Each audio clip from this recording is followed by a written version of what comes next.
Hello students, आज आज हम लोगों का वेव ऑप्टिक्स का पहला लेक्चर होगा। तो वेव ऑप्टिक्स को हम लोग स्टार्ट करेंगे हाइजेंस प्रिंसिपल से। उसके पहले इसका इंट्रोडक्शन समझना जरूरी है। एक्चुअली लाइट के बारे में ये दो स्टेटमेंट्स लिखे। The question what is light unfolded many secrets of nature. और एक दूसरा स्टेटमेंट मैंने लिखा है, efforts to answer this question gave us huge treasure of knowledge and understanding। इनका मतलब क्या है तो पहले वो समझते हैं। अराउंड जब न्यूटन की बात थी तो न्यूटन ने लाइट के बारे में बताया था कि लाइट पार्टिकल से मिलकर बनी होती है। इसको बोलते हैं हम लोग कॉर्पुस्कुलर मॉडल। और उन्होंने रिफ्लेक्शन, रिफ्रैक्शन इन चीजों को जस्टिफाई किया कि जैसे एक पार्टिकल है और किसी सरफेस से वो इलास्टिक कोलिजन करेगा, तो कोई एक सपोज एक बॉल होती और ऐसे जाके सरफेस से टकराती, तो टकराने के बाद बॉल ऐसे रिफ्लेक्ट हो जाती।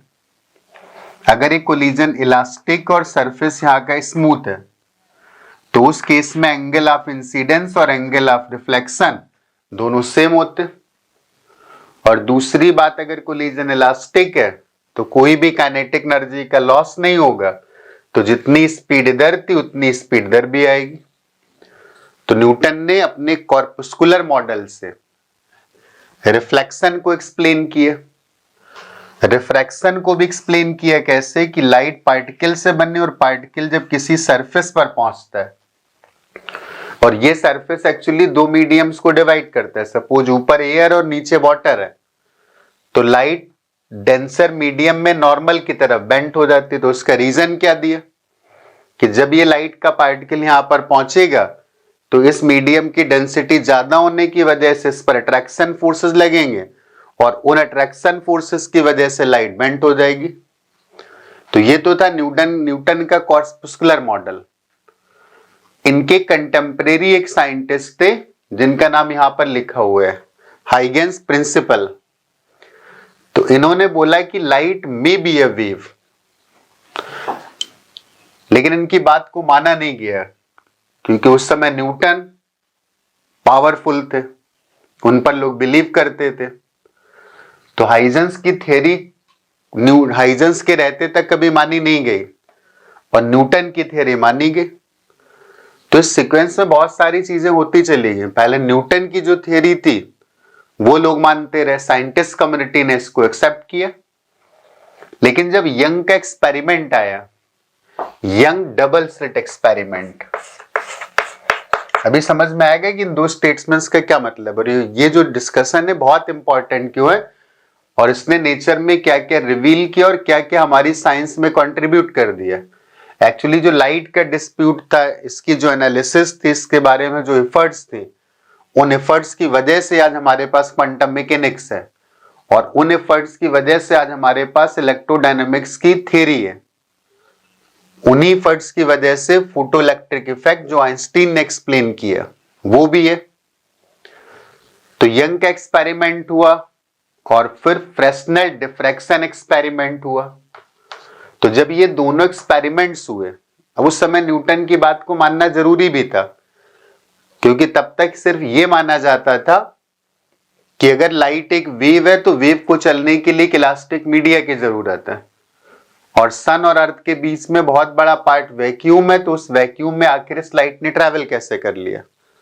तो ये मान लिया गया कि नहीं, लाइट एक पार्टिकल था। फिर यंग का एक्सपेरिमेंट आया, फ्रेस्नेल डिफ्रैक्शन एक्सपेरिमेंट आया, और जो हाइजेंस की वेव थ्योरी थी इसको एक्सेप्ट कर लिया गया। लेकिन स्टोरी अभी एंड नहीं होती, उसमें भी थोड़े से मॉडिफिकेशंस हुए। इसके बाद जब फोटो इलेक्ट्रिक इफेक्ट आया कि सनलाइट किसी सरफेस पर गिरती है और उससे इलेक्ट्रॉन्स को इजेक्ट करा देती, और ये इलेक्ट्रॉन हर सिचुएशंस में इजेक्ट नहीं होते। हम लोगों ने फोटो इलेक्ट्रिक इफेक्ट के चैप्टर में पढ़ा होगा कि जब तक लाइट की फ्रीक्वेंसी एक मिनिमम फ्रीक्वेंसी से ज्यादा नहीं होगी तब तक इलेक्ट्रॉन इजेक्ट नहीं होगा। तो अगर लाइट के पास वेव कैरेक्टर होता तो ये इलेक्ट्रॉन तो डेफिनेटली इजेक्ट होता किसी भी कंडीशन में, क्योंकि वेव का मतलब है कंटिन्यूअस फॉर्म ऑफ एनर्जी, और इसको इजेक्ट होने के लिए अगर कुछ एनर्जी की जरूरत है, सपोज 10 जूल की, तो ये वेव 10 जूल की एनर्जी तो कलेक्ट कर सकती है, थोड़ा सा टाइम लग सकता है। लेकिन अगर फ्रीक्वेंसी एक लेवल के कम है तो उस केस में इस फोटो इलेक्ट्रॉन का इमिशन नहीं पॉसिबल था। तो वहां से फिर एक क्वेश्चन आ गया कि लाइट के पास पार्टिकल कैरेक्टर भी है, तो वहां से फिर माना जाने लगा कि कुछ सिचुएशंस में लाइट वेव की तरह और कुछ सिचुएशंस में लाइट पार्टिकल की तरह बिहेव करती है। तो फिर हम लोग बोलने लगे कि लाइट के पास डुअल नेचर है। कुछ सर्कमस्टेंसेस में लाइट पार्टिकल की तरह बिहेव करता है और कुछ सिचुएशंस में लाइट वेव की तरह बिहेव करता है। इसके बाद फिर इलेक्ट्रोडायनेमिक्स की थ्योरी डेवलप और पता चला कि लाइट इलेक्ट्रोमैग्नेटिक वेव्स है, और फिर क्वांटम मैकेनिक्स के प्रिंसिपल्स आ गए तो पता चला लाइट फोटोन से मिलकर बनी। तो दोनों बातें फिर भी वैलिड है कि न्यूटन ने बोला था कि पार्टिकल बिहेवियर है, तो फोटोन का मतलब कह सकते हैं कि एक पार्टिकल बिहेवियर है। और इलेक्ट्रोडायनेमिक्स की जो थ्योरी, मैक्सवेल की थ्योरी है, उसने प्रॉपरली प्रूव किया कि लाइट एक ट्रांसवर्स वेव है। तो ये तो स्टोरी थी, और इसी प्रोसेस में फिर क्वांटम मैकेनिक्स का डेवलपमेंट हुआ। इसी प्रोसेस में इलेक्ट्रोडायनेमिक्स की थ्योरी डेवलप, इलेक्ट्रोमैग्नेटिज्म की थ्योरी डेवलप हो गई। तो अभी हम लोग स्टार्ट करते हैं हाइजेंस प्रिंसिपल से, कि हाइजेंस के प्रिंसिपल के अकॉर्डिंग लाइट का जो वेव नेचर है वो क्या है।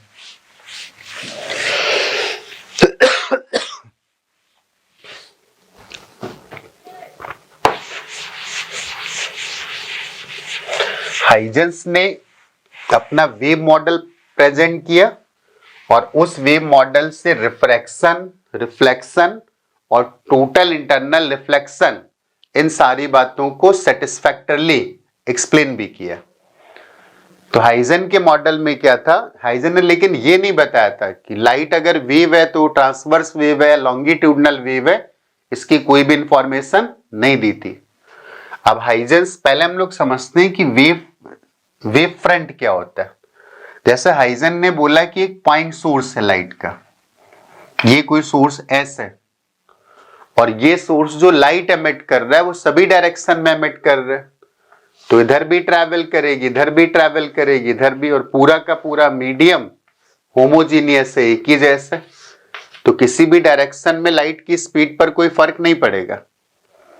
अब टी टाइम बाद अगर मैं देखता है तो टी टाइम में वेव ने जो डिस्टेंस ट्रैवल किया होता है वीटी, तो यहां पर सपोज पहुंचा डिस्टरबेंस, वीटी डिस्टेंस यहां पर, और इन सारे पॉइंट्स का अगर हम लोग लोकस ड्रॉ करते हैं तो that will be A sphere, और इस स्फीयर की जो रेडियस आ गई वो वीटी के इक्वल आ गई। तो इस स्फीयर के सरफेस के सारे पॉइंट पर जो भी वेव्स पहुंच रही होंगे उनका फेस तो सेम होगा ना। तो इस सरफेस पर जो भी पॉइंट है, किसी भी मोमेंट पर जितनी भी वेव्स इस सोर्स से पहुंची है, उनकी वजह से यहां पर फेस की वैल्यू सेम आ रही होगी, और इसी सरफेस को हम लोग बोलते हैं वेव फ्रंट। तो वेव फ्रंट के बारे में बोल सकते हैं कि वेव फ्रंट ऐसे पॉइंट्स का लोकस है कि जिन सारे पॉइंट्स पर किसी भी टाइम पर फेस की वैल्यू सेम आती है। Locus of all the point, या सरफेस, जिस सरफेस के सारे पॉइंट पर किसी मोमेंट पर जो फेज है वो सेम होना चाहिए। अब फेज टाइम के साथ बदल सकता है, क्योंकि टाइम होगा तो वेव और आगे ट्रैवल करेगी, तो इस पॉइंट पर जो ऑसिलेशंस हो रहे होंगे उनका फेज चेंज हो रहा होगा। तो अगर हमारे पास एक पॉइंट सोर्स है तो उस पॉइंट सोर्स का जो वेव फ्रंट आएगा वो wave front spherical wave front आएगा। अब देखते हैं कि हाइजेंस का वेव मॉडल था क्या।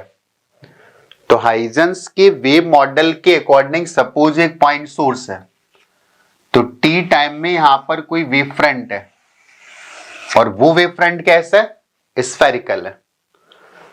तो इस वेव फ्रंट पर जितने भी पॉइंट सिचुएटेड है, हाइजेंस ने बोला कि ये सारे पॉइंट सेकेंडरी सोर्स का काम करेंगे।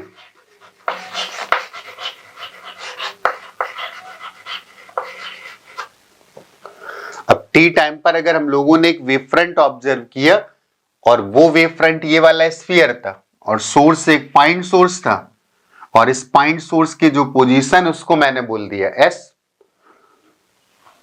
तो इस सरफेस पर जितने भी पॉइंट है वो सारे सेम फेज में और हाइजेंस के अकॉर्डिंग जितने भी पॉइंट्स हैं वो सारे पॉइंट्स अब नए सोर्स की तरह काम करेंगे।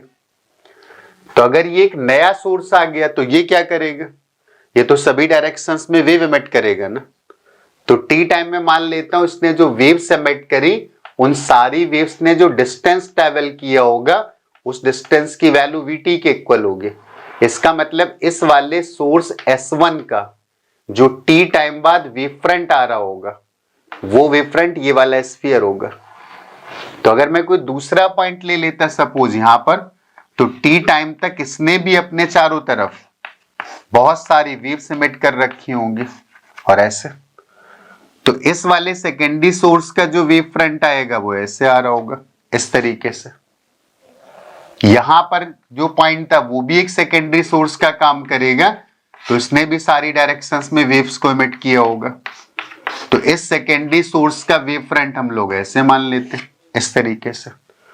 तो इस सरफेस पर जितने भी पॉइंट्स हैं वो सारे पॉइंट एक नए सोर्स का काम कर रहे हैं और उन सब ने अपनी वेव्स को सभी डायरेक्शंस में एमिट कर दिया होगा इस तरीके से। एक सोर्स ये था तो टी टाइम में इसकी वेव ने भी डिस्टेंस चला होगा और उस डिस्टेंस की वैल्यू वीटी के इक्वल एक सोर्स यहां पर होगा, तो इसने भी अपने चारों तरफ वेव एमिट करी होंगी और उन सारी वेव ने भी टी टाइम पर जो डिस्टेंस चला होगा that distance will be VT. तो इतनी बात समझ में आ गई होगी।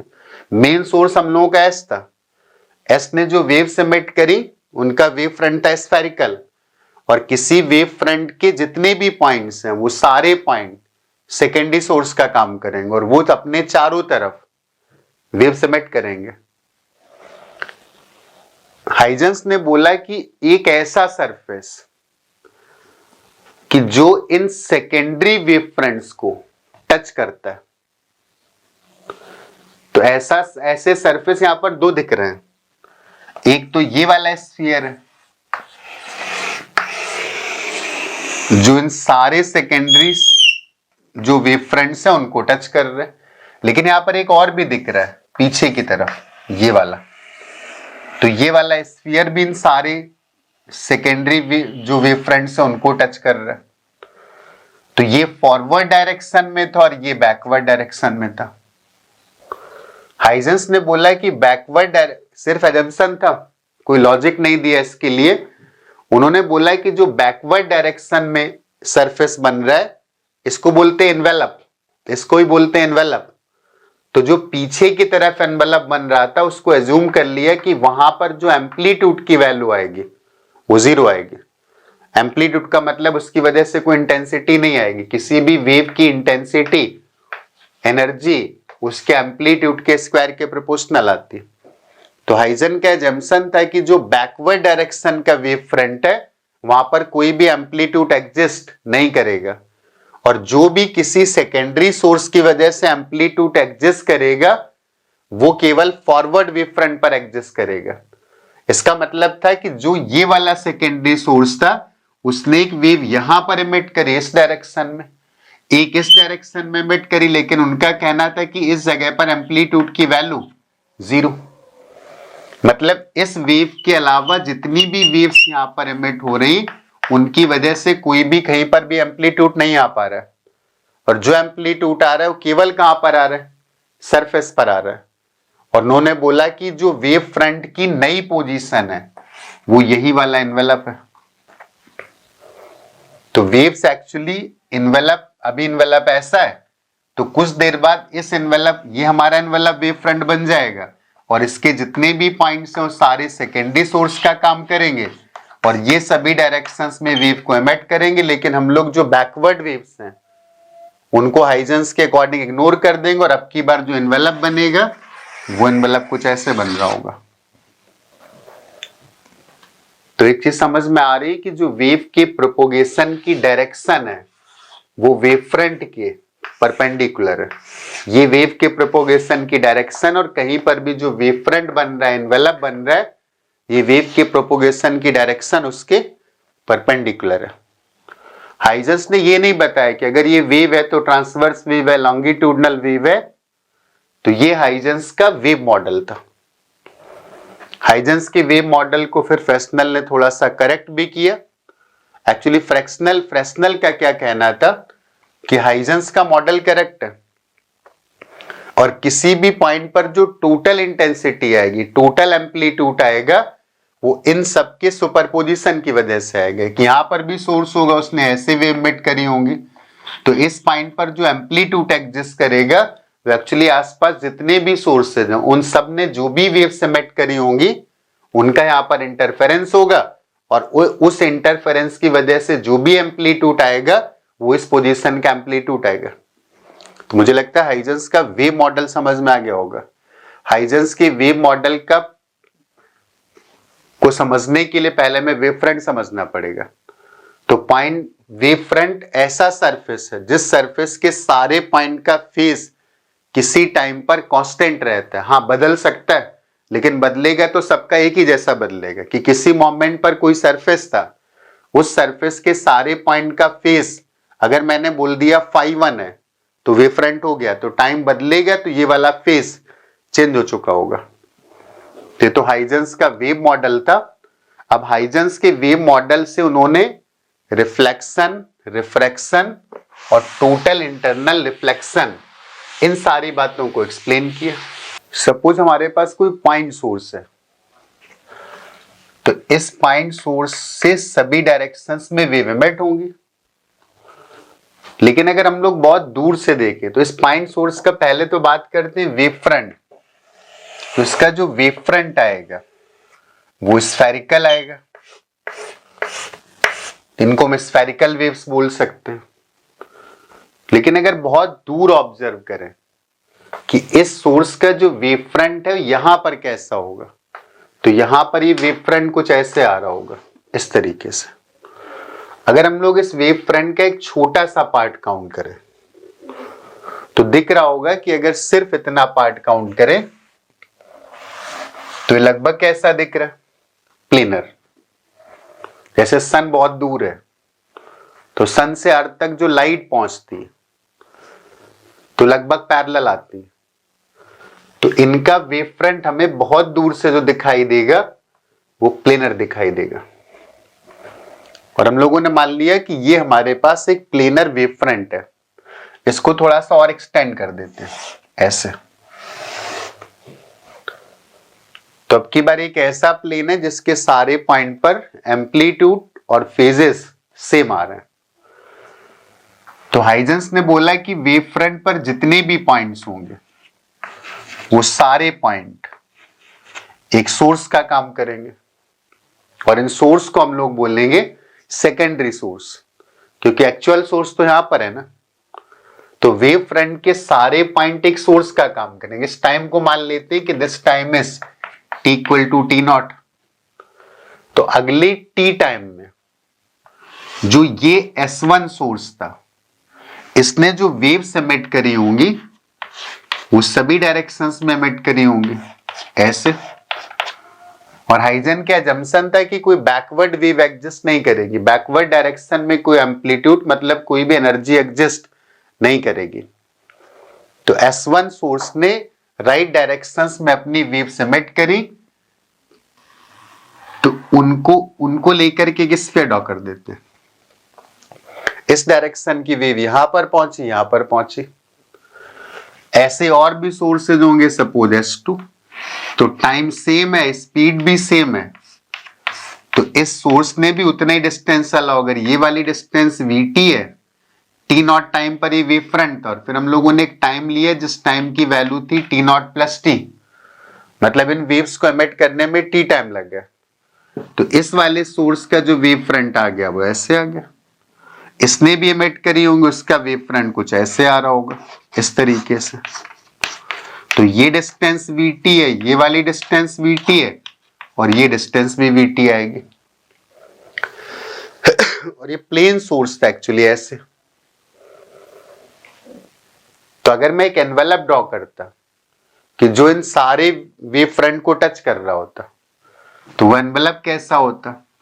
वो एनवेलप एक प्लेन आता, कुछ इस तरीके से, ऐसे। तो पहली वेव फ्रंट की पोजीशन ये थी, और अब वेव फ्रंट ने ट्रैवल कर लिया, और उस वेव फ्रंट ने ट्रैवल कितना किया? vt। तो वेव फ्रंट की ट्रैवल की डायरेक्शन इधर, और वेव फ्रंट का जो प्लेन है, जो सरफेस है, उसके साथ एंगल कितना बना रहा है? वो तो 90 डिग्री का एंगल बना रहा है। तो ये भी हम लोगों ने देख लिया कि जो प्लेन वेव फ्रंट होगा वो कैसे ट्रैवल करेगा। हाइजेंस के अकॉर्डिंग पीछे की डायरेक्शन में कोई एम्पलीट्यूड एग्जिस्ट नहीं करेगा, और आगे की डायरेक्शन में जो एम्पलीट्यूड एग्जिस्ट करेगा वो सभी डायरेक्शंस में नहीं करेगा। इस डायरेक्शन में ये वाला जो पॉइंट है वो इस एनवेलप पर लाई नहीं करता है, और अगर इस वाले एनवेलप पर ये वाला पॉइंट लाई नहीं करता है, तो इस पॉइंट पर जो हाइजेंस के अकॉर्डिंग एम्पलीट्यूड मतलब एनर्जी की वैल्यू आएगी वो 0 आएगी।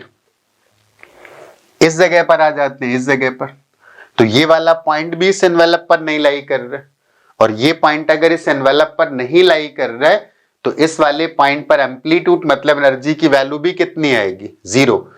तो ये तो डिस्कशन हो गया कि जब हम लोगों का वेव फ्रंट प्लेन है, तो सिमिलरली हम लोग बात कर सकते हैं सिलिंड्रिकल वेव फ्रंट की। एज्यूम करो कि हमारे पास एक लाइट का सोर्स है, लेकिन वो लीनियर है। तो लाइट का सोर्स अगर लीनियर होता तो कैसा होता? सपोज एक लाइन है ऐसे, ये तो सभी डायरेक्शंस में वेव इमिट करेगी। तो लाइन सोर्स मैंने मान लिया कि काफी लंबा है, और वो ऐसे आ रहा है इस बोर्ड के परपेंडिकुलर। तो इस पॉइंट से सभी डायरेक्शंस में वेव इमिट हुई होंगी ऐसे। तो एक पॉइंट यहां पर होगा, ऐसे इमिट हुई होंगी। तो वेव फ्रंट अब की बार कैसा बनेगा? सिलिंड्रिकल। तो ये एक्चुअली एक सिलेंडर है, और इस वेव फ्रंट के सारे पॉइंट अब सेकेंडरी सोर्स का काम करेंगे। तो इन्होंने सभी डायरेक्शंस में अपनी वेव इमिट करी होंगी, इसने भी सभी डायरेक्शंस में इमिट करी होंगी, इसने भी सभी डायरेक्शंस में इमिट करी होंगी, और एक एनवेलप जो इन सब को टच कर रहा होगा वो हमारे वेव फ्रंट की नई पोजीशन होगी। तो पहले ये सिलिंड्रिकल वेव फ्रंट था, और जो नई पोजीशन आ गई सिलिंड्रिकल वेव फ्रंट की वो ये वाली आ गई। तो हम लोगों ने देखा कि प्लेन वेव फ्रंट क्या है, स्फेरिकल वेव फ्रंट क्या है, और सिलिंड्रिकल वेव फ्रंट क्या है। अब हाइजेंस के प्रिंसिपल से उन्होंने जस्टिफाई किया रिफ्लेक्शन और रिफ्रैक्शन। तो देखते हैं कि हाइजेंस की जो वेव मॉडल है उससे हाइजेंस ने रिफ्लेक्शन को कैसे जस्टिफाई किया, फिर इसके बाद देखेंगे रिफ्रैक्शन को कैसे जस्टिफाई किया, और वो स्नेल्स लॉ के साथ कंसिस्टेंसी भी शो करता है। और फिर इसके बाद हम लोग देखेंगे कि टोटल इंटरनल रिफ्लेक्शन को हाइजेंस ने कैसे जस्टिफाई किया। तो सबसे पहले बात करते हैं रिफ्लेक्शन की। रिफ्लेक्शन क्या था कि रे अगर उसी मीडियम में वापस आ जाती तो इस फेनोमेना को बोलते हैं रिफ्लेक्शन। तो सपोज हमारे पास कोई रिफ्लेक्टिंग सरफेस है, ये एक रिफ्लेक्टिंग सरफेस है, और इस सरफेस पर एक वेव, एक प्लेन वेव इंसिडेंट होती है, और ये इसका वेव फ्रंट है। तो इस वेव फ्रंट को नाम दे देता हूं सपोज ए बी। और ए बी वेव फ्रंट होने का मतलब जो वेव्स चल रही होंगी वो इस वेव फ्रंट के परपेंडिकुलर ट्रेवल कर रही होंगी, एक्चुअली प्लेन वेव्स हैं। तो इसका वेव फ्रंट प्लेनर है, और इस वाले टाइम को कुछ मान लेते हैं कि this time is suppose T equal to 0। तो गौर से देखो, इस वेव फ्रंट का जो ए पॉइंट है वो इस सरफेस पर इंसिडेंट हो चुका है।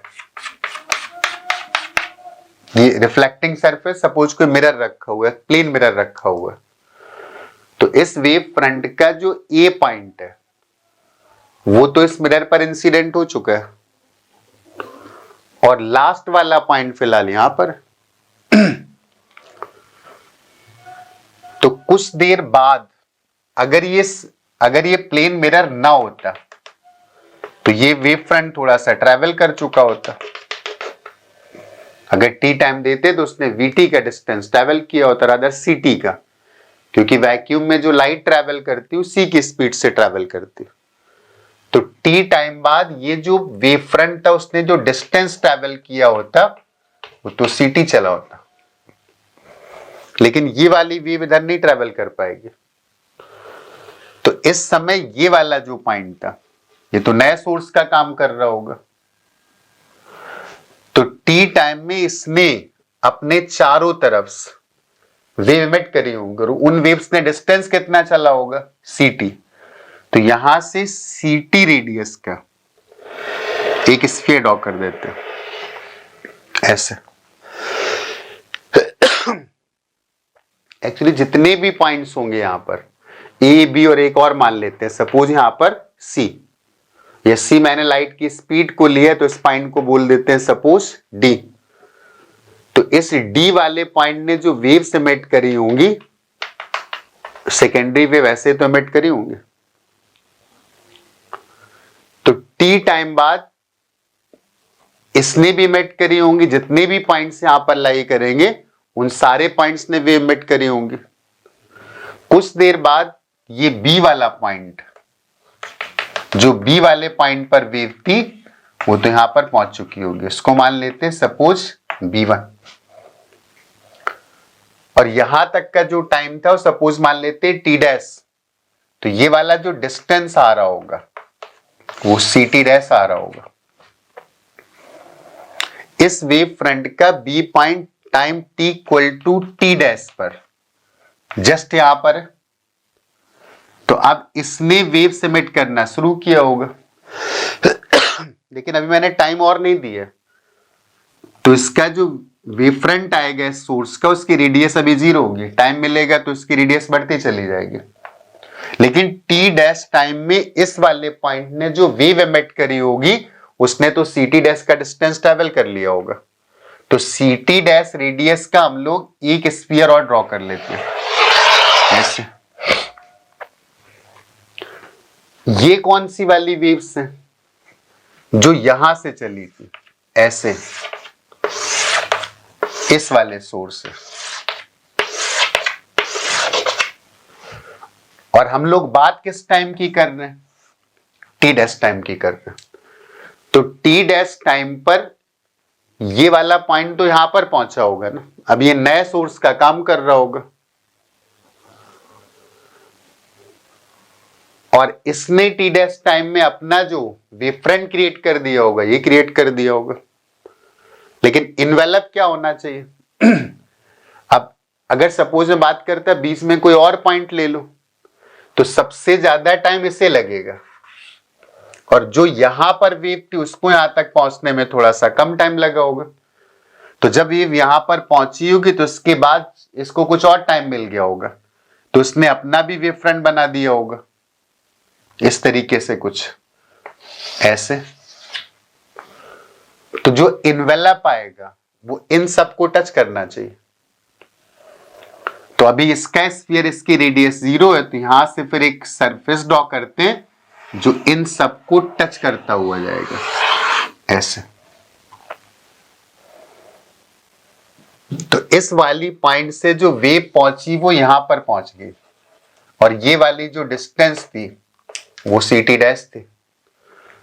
तो t डैश टाइम के बाद जो वेव फ्रंट की पोजीशन आ गई वो वेव फ्रंट की पोजीशन तो ये आ गई, इसका मतलब वेव्स अब इस तरीके से ट्रैवल करने होंगे ऐसे। और इनिशियली जो हमारे पास वेव फ्रंट था वो वेव फ्रंट तो ये था ना ऐसे, और वेव्स तब ऐसे ट्रैवल कर रही थी, तो पूरा का पूरा जो वेव फ्रंट था वो रिफ्लेक्ट हो गया। अब इसने सपोज यहां पर जो एंगल बनाया ये वाला एंगल, इसको हम लोग आई बोल देते हैं, और इसने जो ये एंगल बनाया इस एंगल को हम लोग आर बोल देते हैं। ये वाली जो डिस्टेंस है, ये वाली डिस्टेंस, ये डिस्टेंस ct डैश के इक्वल है और ये वाली डिस्टेंस भी कितना है ct डैश के इक्वल है। टी डैश टाइम की बात कर रहे हैं तो ये वाली वेव यहां पर पहुंच चुकी होगी और स्टार्ट हुआ था यहां से, तो यहां वाली वेव उसने ct डैश का डिस्टेंस ट्रेवल कर लिया होगा। तो इन दो ट्रायंगल्स को हम लोग अलग अलग ड्रॉ कर लेते हैं। एक ट्रायंगल जो पहला वाला था इंसिडेंट वेव फ्रंट और ये वाला। तो ये वाली जो लेंथ थी वो CT डैश और ये वाला एंगल हम लोगों ने माना था I। और जो दूसरा वाला ट्रायंगल ये बन रहा था रिफ्लेक्टेड वेव फ्रंट से, इसको भी ड्रॉ कर लेते हैं। तो ये हॉरिजॉन्टल था एक्चुअली ऐसे, और ये था CT डैश, तो इसको ड्रॉ करते हैं ऐसे, और वेव फ्रंट ऐसे था और ये हॉरिजॉन्टल था और ये वाला एंगल R के इक्वल था और ये वाली डिस्टेंस CT डैश के इक्वल थी। इसको हम लोग D मान लेते हैं। ये वाला डिस्टेंस दोनों ट्रायंगल्स में कॉमन है, तो ये वाला डिस्टेंस भी कितना आ गया, वो भी D के इक्वल आ गया। ये वेव फ्रंट था, इंसिडेंट वेव फ्रंट, और वेव ऐसे ट्रेवल कर रही थी, तो ये वाला एंगल 90 डिग्री था। ये रिफ्लेक्टेड वेव फ्रंट था, ये वाला जो वेव फ्रंट है, और ये वेव ऐसे ट्रेवल कर रही थी ऐसे, तो ये वाला एंगल कितना हो गया, वो भी 90 डिग्री हो गया। 90 डिग्री के सामने की साइड D, इसमें 90 के सामने की साइड D के इक्वल है। ये वाली डिस्टेंस CT डैश के इक्वल है और ये वाली डिस्टेंस CT डैश के इक्वल है। तो ये दोनों ट्रायंगल्स कैसे हो गए, एक ये वाली साइड और ये वाली साइड दोनों सेम आ रहे, और एक एंगल भी दोनों का सेम आ रहा है, तो दोनों ट्रायंगल्स हो गए सेम ट्रायंगल। और अगर दोनों ट्रायंगल सेम ट्रायंगल हो गए तो CT डैश साइड के सामने का एंगल यहां पर I था और यहां पर CT डैश साइड के सामने का एंगल R, और दोनों चूंकि सेम ट्रायंगल्स हैं, इसका मतलब I की वैल्यू R के इक्वल, और I की वैल्यू R के इक्वल होने का मतलब रिफ्लेक्शन प्रूव्ड। रिफ्लेक्शन का रूल क्या है, angle of incidence equal to angle of reflection. अभी बात आएगी कि मैंने आई तो इसको माना था ना, तो इंसिडेंट वेव तो ऐसे चल रही थी ना, और एक नॉर्मल ड्रॉ करोगे तो ऐसे आएगा। तो ये वाला एंगल अगर आई के इक्वल है तो ये 90 माइनस आई, तो ये वाला कितना हो गया, आई। इसका मतलब एंगल ऑफ इंसिडेंस आई था, तो जो वेव फ्रंट इस सरफेस के साथ एंगल बनाएगा एक्चुअली वही इंसिडेंट एंगल है। अब इसको मैंने आर माना था, तो ये प्रूव करना है कि रिफ्लेक्शन का एंगल कैसे आर हो गया, ये नॉर्मल था और ये रिफ्लेक्टेड रे थी, इसको मैंने आर माना था, ये 90 माइनस आर के इक्वल है, तो ये वाला एंगल कितना आ जाएगा, आर के इक्वल। तो एंगल ऑफ रिफ्लेक्शन की वैल्यू आर के इक्वल और एंगल ऑफ इंसिडेंस की वैल्यू आई के इक्वल है, और दोनों वैल्यूज कैसे आ गई, सेम। तो हाइजेंस ने अपने वेव मॉडल से रिफ्लेक्शन के फेनोमेना को एक्सप्लेन कर दिया, जो रिफ्लेक्शन के जो भी एविडेंसेस थे कि एंगल ऑफ इंसिडेंस और एंगल ऑफ रिफ्लेक्शन दोनों कैसे होने चाहिए, सेम होने चाहिए। आई थिंक इतनी बात समझ में आ गई होगी। चाहो तो वेव फ्रंट ड्रॉ कर लो तो और क्लियरली समझ में आएगा।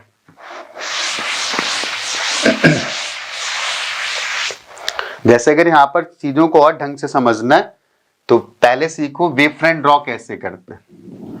तो ये हम लोगों के पास वेव फ्रंट था, इसका ए पार्ट इस सरफेस पर इंसिडेंट हो चुका और बी पार्ट यहां पर है। तो कुछ देर अब ये नए सोर्स का काम कर रहा होगा, तो कुछ देर में इसने चारों तरफ अपने वेव एमिट कर ली होंगे टी टाइम के बाद, तो उसकी वेव्स ऐसे चल चुकी होंगी। अब इसने सपोज टी टाइम में जो डिस्टेंस ट्रेवल करा होगा वो तो CT करा होगा, तो इतनी डिस्टेंस का यहां से जो पॉइंट होगा वो तो यहां पर पहुंच चुका होगा वेव फ्रंट का। अब एक्चुअली वेव फ्रंट ऐसे होगा इस तरीके से, और जो पार्ट यहां पड़ते चले गए वो नए सोर्स का काम कर रहे थे, तो इसने अभी वेव फ्रंट बनाना शुरू किया होगा। ये थोड़ा पहले चल गया होगा, जिसने ऐसे बना लिया होगा, इसके पहले वाला पॉइंट थोड़ा सा और चल गया होगा, उसने ऐसे बना लिया होगा। इसका मतलब इसको जो रिफ्लेक्टेड वेव फ्रंट है वो इन सबको टच करना चाहिए, इसका एनवेलप होना चाहिए। तो इस सिचुएशन में जो थोड़ा सा पार्ट रिफ्लेक्ट हो चुका है उसका वेव फ्रंट ये, और ये पार्ट अभी मिरर पर इंसिडेंट ही नहीं हुआ। तो कुछ और देर बाद अगर बात करते तो इतना भी इंसिडेंट नहीं हुआ है और बाकी इंसिडेंट होकर के रिफ्लेक्ट हो चुका होगा। तो उस समय जो सिचुएशन आ रही होगी वो सिचुएशन कुछ ऐसे आएगी कि जो रिफ्लेक्टेड वेव फ्रंट होगा वो कुछ ऐसे चल रहा होगा, और कुछ देर बाद जब ये वाला पॉइंट यहां पर पहुंच जाएगा तो उस समय रिफ्लेक्टेड वेव फ्रंट ऐसे चल रहा होगा, इस तरीके से। ये रिफ्लेक्टेड वेव फ्रंट है और ये वेव के प्रोपोगेशन की डायरेक्शन आ रही होगी। थोड़ी सी प्रैक्टिस करोगे तो चीजें और भी क्लियरली समझ में आ जाएंगी कि पहले स्टार्टिंग में मुझे बनाना है, फिर इसके थोड़ी देर बाद देखना है कि जब पूरा पूरा वेव फ्रंट नहीं इंसिडेंट हो पाए, थोड़ा सा पार्ट इंसिडेंट हुआ है, तो वो वेव फ्रंट कैसा होगा और बाकी बचा वेव फ्रंट कैसा होगा। तो जितना पार्ट यहां मिरर पे पड़ता रहेगा वो रिफ्लेक्ट होता रहेगा। तो हाइजेंस ने सेटिस्फैक्टरली रिफ्लेक्शन को अपने वेव मॉडल से एक्सप्लेन किया।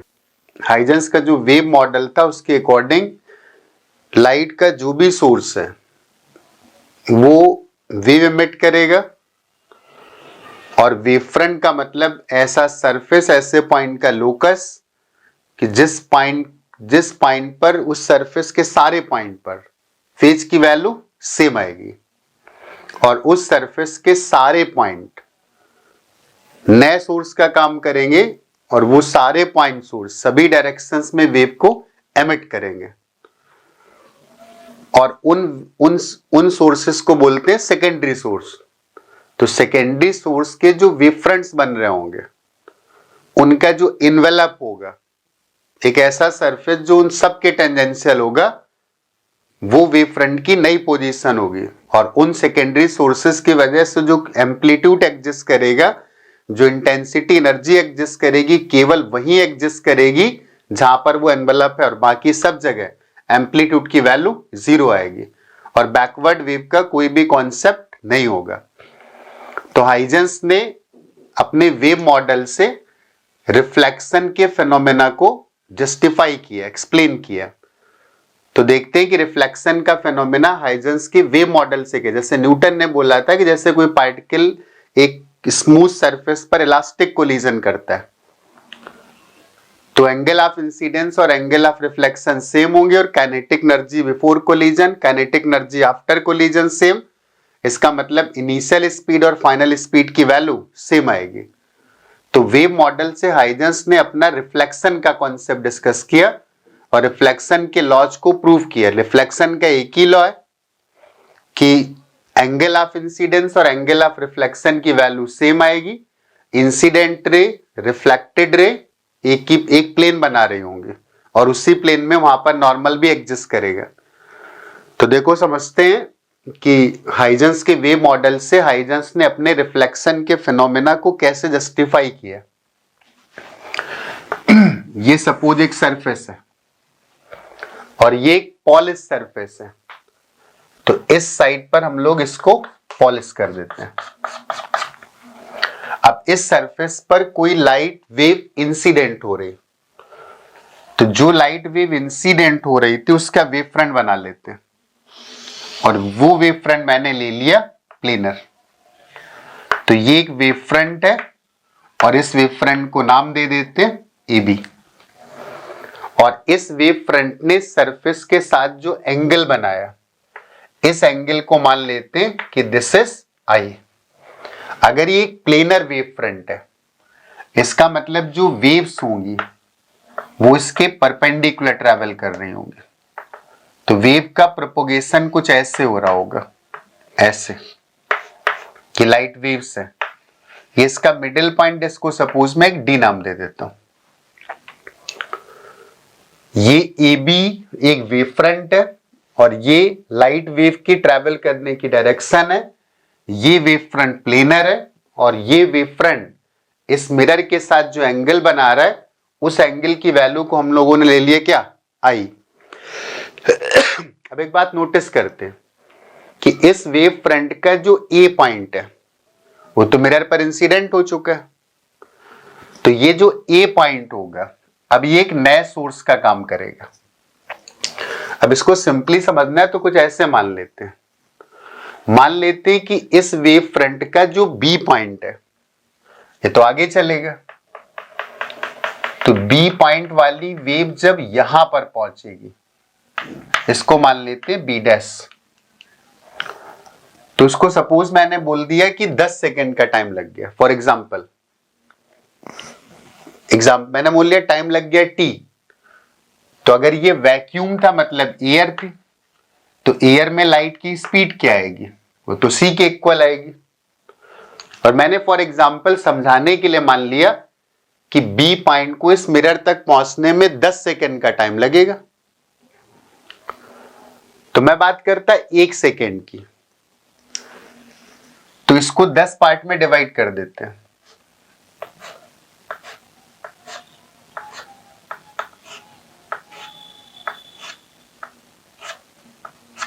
ये मतलब 1 सेकेंड में यहां पर पहुंचेगा, 2 सेकेंड में यहां पर, 3 सेकेंड में यहां पर, 4, 5, 6, 7, 8, 9 और 10।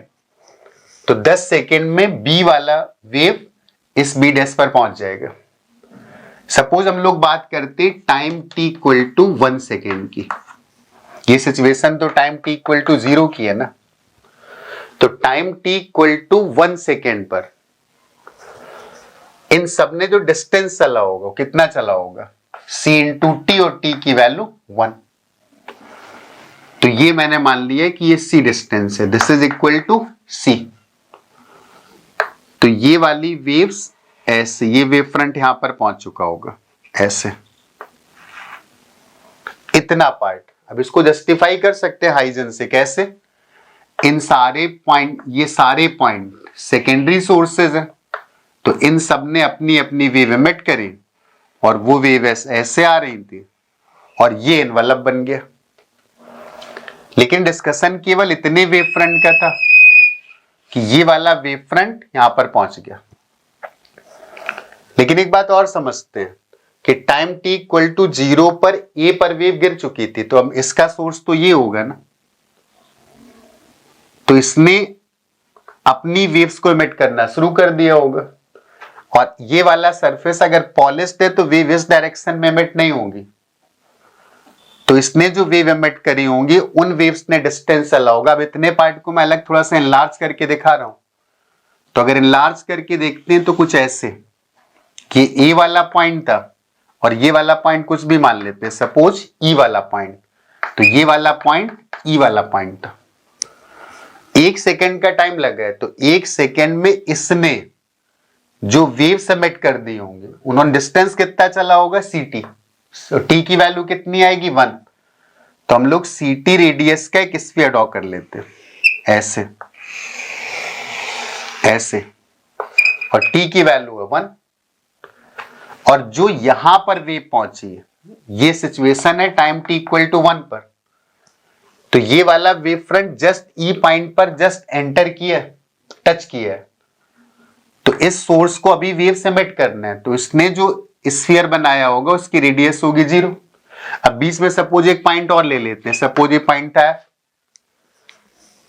तो ई पॉइंट तक पहुंचने में 1 सेकेंड लग रहा है, तो ये वाली वेव जब एफ पर पहुंची होगी तो आधा सेकेंड का टाइम लगा होगा, तो आधे सेकेंड बाद इसने अपनी वेव्स को एमिट करना शुरू कर दिया होगा, और इसने ct/2 मतलब c/2 इतनी डिस्टेंस तक अपनी वेव एमिट कर दी होंगी ऐसे। इस वाले पॉइंट का रेडियस 0 आएगा, यहां पर जो पॉइंट होगा उसका थोड़ा सा रेडियस आएगा, और जैसे जैसे पीछे जाते जाओगे वैसे वैसे रेडियस की वैल्यू इंक्रीज करेगी। तो जो इन सोर्सेस की वजह से वेव एमिट हुई है वो ये वाली वेव एमिट हुई है, और इनका अगर हम लोग एनवलप बनाते हैं तो वो एनवलप इन सबको टच करना चाहिए ऐसे। इसका मतलब इतनी देर में रिफ्लेक्टेड वेव फ्रंट ऐसे आ चुका होगा, तो ये वाला क्या होगा, ये रिफ्लेक्टेड वेव फ्रंट।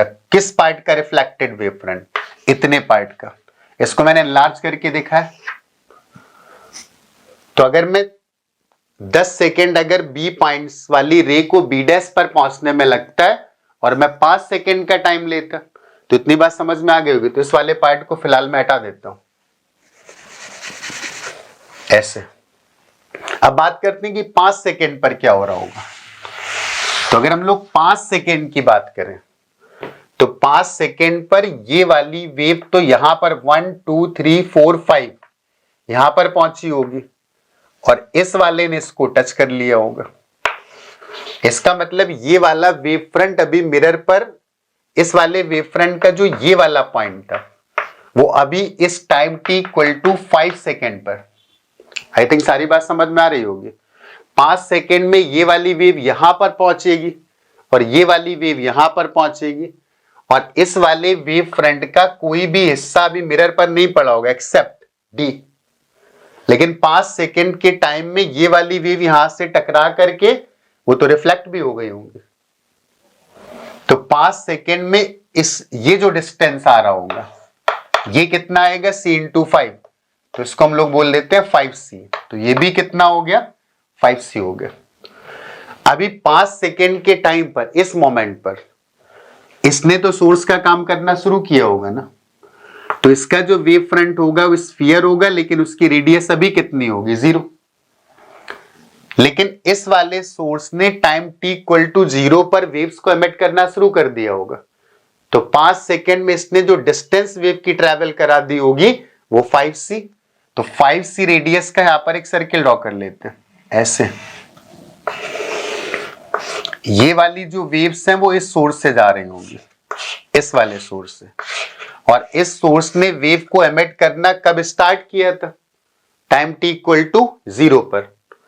लेकिन अगर यहां पर एक बीच में कोई पॉइंट लेते हैं तो यहां पर इस वेव को पहुंचने में लगता है 2.5 सेकेंड। तो 2.5 सेकेंड पर पहुंची और इस समय का टाइम है 5। तो इस वाले सोर्स को वेव एमिट करने के लिए जो टाइम मिला होगा वो तो आधा मिला होगा। तो ये वाली जो डिस्टेंस आएगी वो 5c/2 आएगी। तो इसने अपनी जो वेव्स एमिट करी होंगी इसकी आधी, तो वो वेव्स उसने ऐसे एमिट कर दी होंगी। इस वाले सोर्स की जो वेव्स होंगी वो कुछ ऐसे आ रही होंगी इस तरीके से। अब अगर बात करता है यहां पर कोई पॉइंट था इस जगह पर, ये वाला पॉइंट, तो काफी टाइम तो इस वाली वेव को यहां तक पहुंचने में लग गया होगा। तो इसको एमिट करने के लिए और कम टाइम लगा होगा, तो उसने जो वेव एमिट करी होंगी उन्होंने और कम डिस्टेंस ट्रेवल किया होगा। ऐसे यहां पर पॉइंट होगा उसने और कम ट्रेवल किया होगा ऐसे। और जो फिलहाल अभी t इक्वल टू 5 सेकेंड पर ये वाला पॉइंट है उसने तो वेव को एमिट करना जस्ट अभी स्टार्ट किया होगा।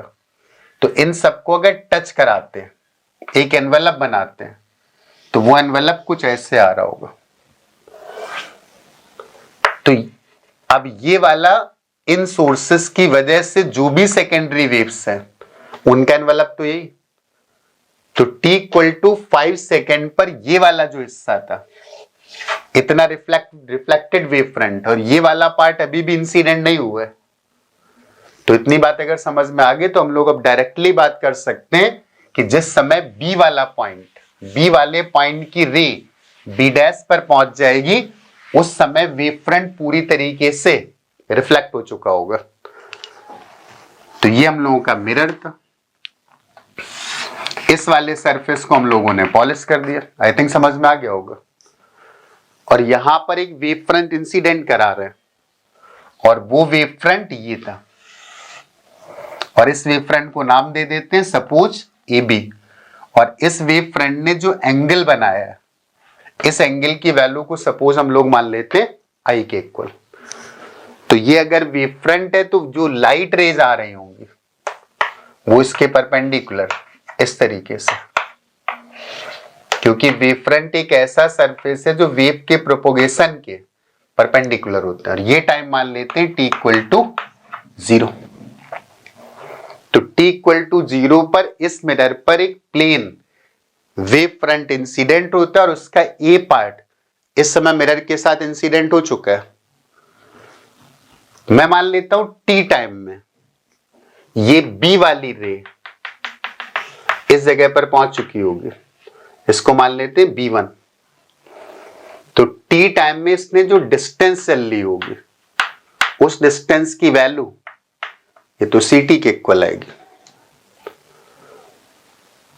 टाइम t इक्वल टू 0 पर ये जो वेव फ्रंट इस मिरर पर इंसिडेंट हुआ है, किस पॉइंट पर इंसिडेंट हुआ है ए पॉइंट पर इंसिडेंट हुआ है, तो इस ए पॉइंट ने तो सेकेंडरी सोर्स का काम करना शुरू कर दिया होगा ना, और इसने अगर सेकेंडरी सोर्स का काम करना शुरू कर दिया होगा तो जब तक यहां पर पहुंचेगा तब तक इससे टाइम लगेगा टी का, और टी टाइम में इसने जो वेव एमिट कर दी होंगी उन वेव ने सीटी का डिस्टेंस तो ट्रेवल कर लिया होगा। तो इस वाले सोर्स ने जो वेव एमिट करी होंगी उन वेव्स ने सीटी का डिस्टेंस ट्रेवल कर लिया होगा। तो दिस इज सीटी, दिस इज सीटी, दिस इज सीटी, और ये सारी रेडियस है और ये सीटी के इक्वल आ रहे हैं ऐसे। ये सेकेंडरी सोर्स का काम करेगा ऐसे। गौर से देखना, जो यहां वाला पॉइंट था मिड पॉइंट, कोई पॉइंट ले सकते हो यहां से यहां तक, तो काफी देर तो लग गई होगी इसको यहां से यहां तक पहुंचने में। मान लेता हूं कुछ टी डैश टाइम लग गया होगा, तो टी डैश टाइम तो यहां तक पहुंचने में लगा, और मैं बात कर रहा हूं टी टाइम की। तो इस सोर्स को वेव को एमिट करने के लिए जो टाइम लगा होगा उसकी value T minus T dash. तो इसने जो वेव एमिट करी होगी उसने जो ट्रैवल किया होगा डिस्टेंस होगा C T minus T dash. तो इसकी वेव्स जो आ रही होंगी वो वेव्स कुछ ऐसे मान लेता हूं, ऐसे ऐसे। जो यहां पर पॉइंट होगा उसने और कम ट्रैवल किया होगा, जो यहां पर पॉइंट होगा और कम ट्रैवल किया होगा, और टी टाइम पर जो ये पॉइंट है तो अभी एमिट करना शुरू करेगा। तो इन सबका अगर एनवेलप बनाओगे, सही से बनाओगे, तो इसको मान लेता हूं थोड़ा सा रेडियस और कम कर देता हूं, कुछ ऐसे, इस तरीके से। तो अब जो एनवेलप आ रहा है वो एनवेलप ये आ रहा है, इन सब को टच कर रहा है। तो ये वाला कौन सा वेव फ्रंट हो गया? ये तो टी टाइम में रिफ्लेक्ट हो गया, वो वेव फ्रंट था। और टी टाइम में सोर्स ने जो डिस्टेंस ट्रैवल करा दी होगी उसकी वैल्यू कितनी होगी? उसकी वैल्यू आ जाएगी सीटी। तो ये वाला डिस्टेंस कितना हो गया? ये तो सीटी का डिस्टेंस हो गया। तो क्या समझ में आया कि कैसे हम लोग वेव फ्रंट ड्रॉ करते हैं? हम लोग डायरेक्टली बना लेते हैं कि जब पूरा का पूरा वेव फ्रंट मिरर पर इंसिडेंट हो चुका होगा तो रिफ्लेक्टेड वेव फ्रंट कैसा होगा और इंसिडेंट कैसा होगा। ये प्लेन मिरर था और ये एक इंसिडेंट वेव फ्रंट था।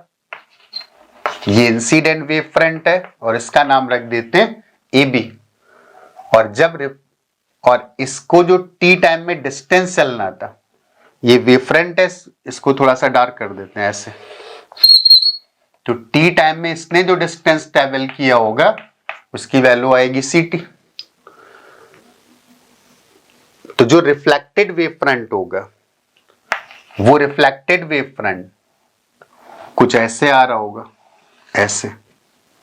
ये रिफ्लेक्टेड वेव फ्रंट होगा और यहां पर एम्पलीट्यूड एग्जिस्ट करेगा। तो इसने चूंकि स्टार्टिंग में एमिट करना शुरू कर दिया था, इसको टाइम लगा होगा टी, तो ये डिस्टेंस भी कितना होगा? सीटी। ये हम लोगों का इंसिडेंट वेव फ्रंट था। ये वाला जो वेव फ्रंट है इंसिडेंट, और ये वाला जो वेव फ्रंट है येलो से बनाया है वो रिफ्लेक्टेड वेव फ्रंट है। रिफ्लेक्टेड वेव फ्रंट ने एंगल बनाया आर का और इंसिडेंट वेव फ्रंट का एंगल था आई का, और ये सीटी का डिस्टेंस, और इसको मान लेते हैं कि दिस इज सपोज डी। ये वाला एंगल 90 डिग्री, क्योंकि वेव फ्रंट और वेव के ट्रैवल करने की डायरेक्शन दोनों परपेंडिकुलर, और ये भी कितना होगा? 90। तो इन दोनों ट्रायंगल्स को अलग ड्रॉ कर लेते हैं। एक ट्रायंगल ये वाला, ये डिस्टेंस डी था और ये डिस्टेंस सी टी, और ये वाला एंगल आर के इक्वल है। ये रिफ्लेक्टेड, ये जो था रिफ्लेक्टेड वेव फ्रंट था ये वाला। और एक इंसिडेंट वेव फ्रंट का ग्राफ बना लेते हैं, ट्रायंगल सॉरी। तो इंसिडेंट वेव फ्रंट ये था ऐसे, ये डिस्टेंस डी था, और ये इंसिडेंट वेव फ्रंट है, इसने एंगल बनाया आई, और ये वाला एंगल 90 के इक्वल, और इंसिडेंट पार्ट ने जो डिस्टेंस ट्रेवल किया था ये कितना था? सीटी। इसमें एक एंगल 90 था, इसमें भी वही एंगल 90, तो ये एक राइट एंगल ट्रायंगल हुआ। एक साइड सेम है, हाइपोटेन्यूज भी दोनों का सेम आ रहा है, इसका मतलब दूसरी वाली साइड भी तो सेम आएगी। तो दोनों ट्रायंगल कैसे हो गए? Similar triangle. और दोनों अगर सिमिलर ट्रायंगल है तो सीटी के सामने यहां पर जो एंगल था वो आई, और सीटी के सामने यहां पर जो एंगल है वो आर, तो आई की वैल्यू फिर आर के इक्वल आनी चाहिए। और यही रिफ्लेक्शन का लॉ भी है। तो हाइजेंस के वेव मॉडल से हम लोगों ने रिफ्लेक्शन को प्रूव कर लिया। तो angle of incidence equal to angle of reflection. हाँ, अब अगर हम लोग वेव फ्रंट बनाते सेकेंडरी वेव्स का, तो अब क्लियरली समझ में आएगी। इसने जो वेव एमिट करी थी वो ऐसे, इस तरीके से, इसका वेव फ्रंट अभी बनना शुरू हुआ होगा। इसने जो एमिट करी होंगी वो ऐसे ऐसे, इस सोर्स ने जो एमिट करी होंगी वो ऐसे, इसने एमिट करी होंगी वो ऐसे। तो ये डिफरेंट सोर्सेस की, सेकेंडरी सोर्सेस की, ये secondary wavelets. I think satisfactorily Huygens ने रिफ्लेक्शन को प्रूव कर दिया। ऑप्टिक्स, ज्योमेट्रिकल ऑप्टिक्स में देखा था रिफ्लेक्शन, रिफ्रैक्शन क्या है कि सपोज ऊपर एक मीडियम है 1, एक नीचे मीडियम है 2, और ऊपर का मीडियम रेयरर मीडियम है, नीचे का मीडियम डेंसर मीडियम है। अगर कोई लाइट रे रेयरर मीडियम से डेंसर मीडियम में जाती है तो नॉर्मल की तरफ बेंट हो जाती है। ये ऑब्जर्वेशन है, ये नॉर्मल था, इंसिडेंट रे थी, तो जो रिफ्रैक्टेड रे है वो ऐसे जाती। इसे बोलते हैं हम लोग एंगल ऑफ इंसिडेंस, और इसको बोलते हैं एंगल ऑफ रिफ्रैक्शन। तो ये तो ऑब्जर्वेशन है कि जब मीडियम चेंज होता है तो लाइट रे अपनी डायरेक्शन को चेंज कर लेती है। अगर रेयरर मीडियम से डेंसर में जाते हैं तो नॉर्मल की तरफ बेंट होती, और अगर डेंसर मीडियम से रेयरर मीडियम की तरफ जाते हैं तो नॉर्मल से दूर की तरफ हट जाती। तो हाइजेंस ने रिफ्रैक्शन का फेनोमेना कैसे प्रूव किया ये देखते हैं। ये सपोज एक सरफेस है और ये अब की बार एक रिफ्रैक्टिंग सरफेस है। ऊपर एक मीडियम भरा हुआ है, एक नीचे मीडियम भरा हुआ है। मान लेते हैं ऊपर का मीडियम एयर और नीचे का मीडियम ग्लास है या वाटर है, मतलब ऊपर रेयरर मीडियम और नीचे डेंसर मीडियम है। अब इसमें कोई वेव फ्रंट इंसिडेंट होता है, सपोज ये वेव फ्रंट, और इस वेव फ्रंट को वही नाम दे देते हैं ए बी। तो अगर ये ए बी वेव फ्रंट है, इसका मतलब लाइट रेज कुछ ऐसे जा रहे हैं, इस तरीके से, ऐसे, और ये वाला टाइम था t इक्वल टू 0। अगर हम लोग थोड़ी देर बाद बात करें किसी time t equal to T dash पर, तो टी डैश टाइम में यहां वाली जो वेव थी इसने सी टी डैश का डिस्टेंस लिया होगा, तो इसने भी सी टी डैश का डिस्टेंस लिया होगा, ऐसे। तो ये वाला जो पार्ट था इसको डी मान लेते हैं। तो जितना वेव फ्रंट डी बी था अब वो कन्वर्ट हो चुका होगा डी डैश बी डैश में, इसको मान लेते हैं डी डैश। और हाइजेंस के प्रिंसिपल से इस बात को हम लोग सिंपली बना भी सकते हैं कि ये सेकेंडरी सोर्स था, इसने वेव एमिट करी, इसने वेव एमिट करी, इसने एमिट करी, ये सोर्स था तो इसने ऐसे एमिट कर दी इस तरीके से, ये सोर्स था तो इसने ऐसे एमिट कर दी, ये सोर्स था इसने ऐसे एमिट कर दी। तो इन सब का एनवेलप यही तो बन गया है। लेकिन बात है कि जो इस सरफेस पर इंसिडेंट हो चुका था उसके साथ क्या हुआ। अब वो तो दूसरे मीडियम में चला गया, वहां पर तो स्पीड चेंज हो जाएगी। तो ये तो था कि जो पार्ट अभी इंसिडेंट नहीं हुआ उसका वेव फ्रंट कैसे बनाना है। अब देखते हैं कि जो रिफ्रैक्ट हो चुका है उसका वेव फ्रंट कैसे बनाना है। ये रिफ्रैक्टिंग सरफेस था, ये इंसिडेंट वेव फ्रंट था, और इसका नाम हम लोग रख देते ए बी। और सीधे मान लेते हैं कि ये पूरा पूरा वेव फ्रंट इस सरफेस पर इंसिडेंट हो जाएगा टी टाइम में। तो टी टाइम में इसने जो डिस्टेंस ट्रेवल कर लिया होगा वो डिस्टेंस ट्रेवल किया होगा v1 इंटू टी। इस मीडियम में वेलोसिटी को v1 मान लेते हैं और नीचे वाले मीडियम में वेलोसिटी को v2 मान लेते हैं। टाइम t इक्वल टू 0 पर वेव फ्रंट की ये पोजीशन थी। तो लाइट रेज कुछ ऐसे चल रही थी। वेव फ्रंट का सरफेस हमेशा लाइट के प्रोपोगेशन के परपेंडिकुलर होता है। तो t टाइम में जो वेव b पर थी वो तो इस b डैश पर पहुंच चुकी होगी, लेकिन टाइम t इक्वल टू 0 पर जब a पर वेव फ्रंट इंसिडेंट हो चुका होगा तो a ने फिर एक नए सोर्स का काम करना शुरू कर दिया होगा। अगर मान लेता कि मीडियम में कोई भी चेंज नहीं आता, तो मीडियम में अगर कोई भी चेंज नहीं आता तो a से चलने वाली वेव ने भी कितना डिस्टेंस ट्रेवल किया होता, v1t। और नीचे का मीडियम है डेंसर और ऊपर का मीडियम है रेयरर।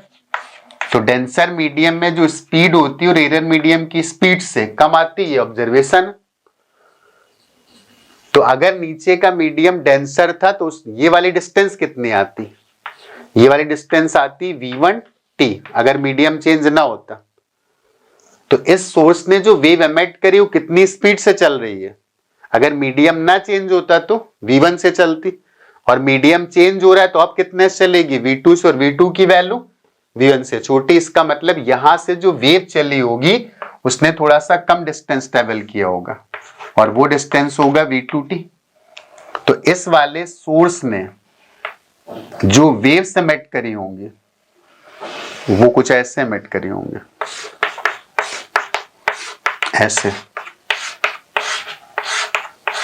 ऐसे। और हम लोग बात कर रहे हैं time t equal to T की।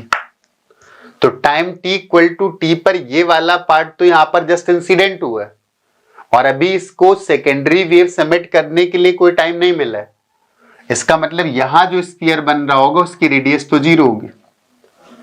इसका मतलब जो वेव फ्रंट होगा वो एनवेलप होगा, तो इसको भी टच करना चाहिए, इसको भी टच करना चाहिए। इसका मतलब जो रिफ्रैक्टेड वेव फ्रंट आएगा वो इन दोनों को अगर टच करता है तो फिर वो ये आएगा। एक चीज नोटिस कर रहे हैं, ये वेव फ्रंट ऐसे करके झुक गया तो यहां से जो लाइट रेज आ रही होंगी वो तो इसके परपेंडिकुलर इस तरीके से ऐसा। अब चाहो तो बाकी जो सोर्सेस थे ये वाले पॉइंट्स इनके वेव फ्रंट बना सकते हो, तो वो यहां से बना सकते हो ऐसे ऐसे।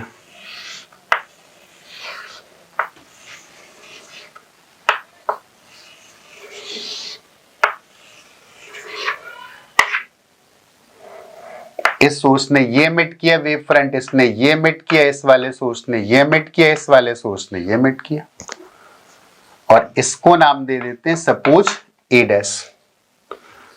ईबी क्या था, ईबी था इंसिडेंट वेव फ्रंट, और ए डैश बी डैश क्या है, रिफ्रैक्टेड वेव फ्रंट। ये इंसिडेंट वेव फ्रंट है और ये रिफ्रैक्टेड वेव फ्रंट है। एक बात समझ में आ रही होगी कि इंसिडेंट वेव फ्रंट थोड़ा सा रोटेट हो गया, डेविएट हो गया। तो अब देखते हैं कि अब की बार इंसिडेंट वेव फ्रंट ने एंगल सपोज बनाया था आई, और रिफ्रैक्टेड वेव फ्रंट ने जो एंगल यहां पर बना दिया इसकी वैल्यू आर के इक्वल है। और ये चेक करते हैं कि आई और आर में अब की बार क्या रिलेशन आ रहा है। तो अब की बार आई और आर सेम नहीं आ रहे हैं क्योंकि वेव फ्रंट रोटेट हो चुका है। तो देखते हैं कि अब आई और आर में क्या रिलेशंस आ रहे होंगे। ये वाला डिस्टेंस कितना था, v1t, और इस वाले स्फीयर की रेडियस क्या थी, v2t। तो ये वाला जो डिस्टेंस है इस डिस्टेंस की वैल्यू v2t के इक्वल है, और इस वाले डिस्टेंस को कुछ मान लेते हैं d, ऐसे करके। तो यहां से अगर हम लोग लिखते साइन आई तो ये राइट एंगल ट्रायंगल है, और राइट एंगल ट्रायंगल में लिख सकते हो sine theta equal to perpendicular upon base. तो साइन आई की वैल्यू कितनी आएगी? Sine I is equal to perpendicular upon base. तो परपेंडिकुलर की वैल्यू कितनी थी? v1t और बेस की वैल्यू कितनी? d के इक्वल। अगर बात करें रिफ्रैक्टेड वेव फ्रंट की और इस ट्रायंगल में बात करें और यहां से लिखते हैं साइन आर, तो यहां से जो साइन आर की वैल्यू आएगी, sine R is equal to perpendicular upon hypotenuse, और परपेंडिकुलर कितना था? v2t। तो perpendicular v2t upon hypotenuse d। इन दोनों को डिवाइड कर दो, sine of I upon sine of R is equal to v1 upon v2।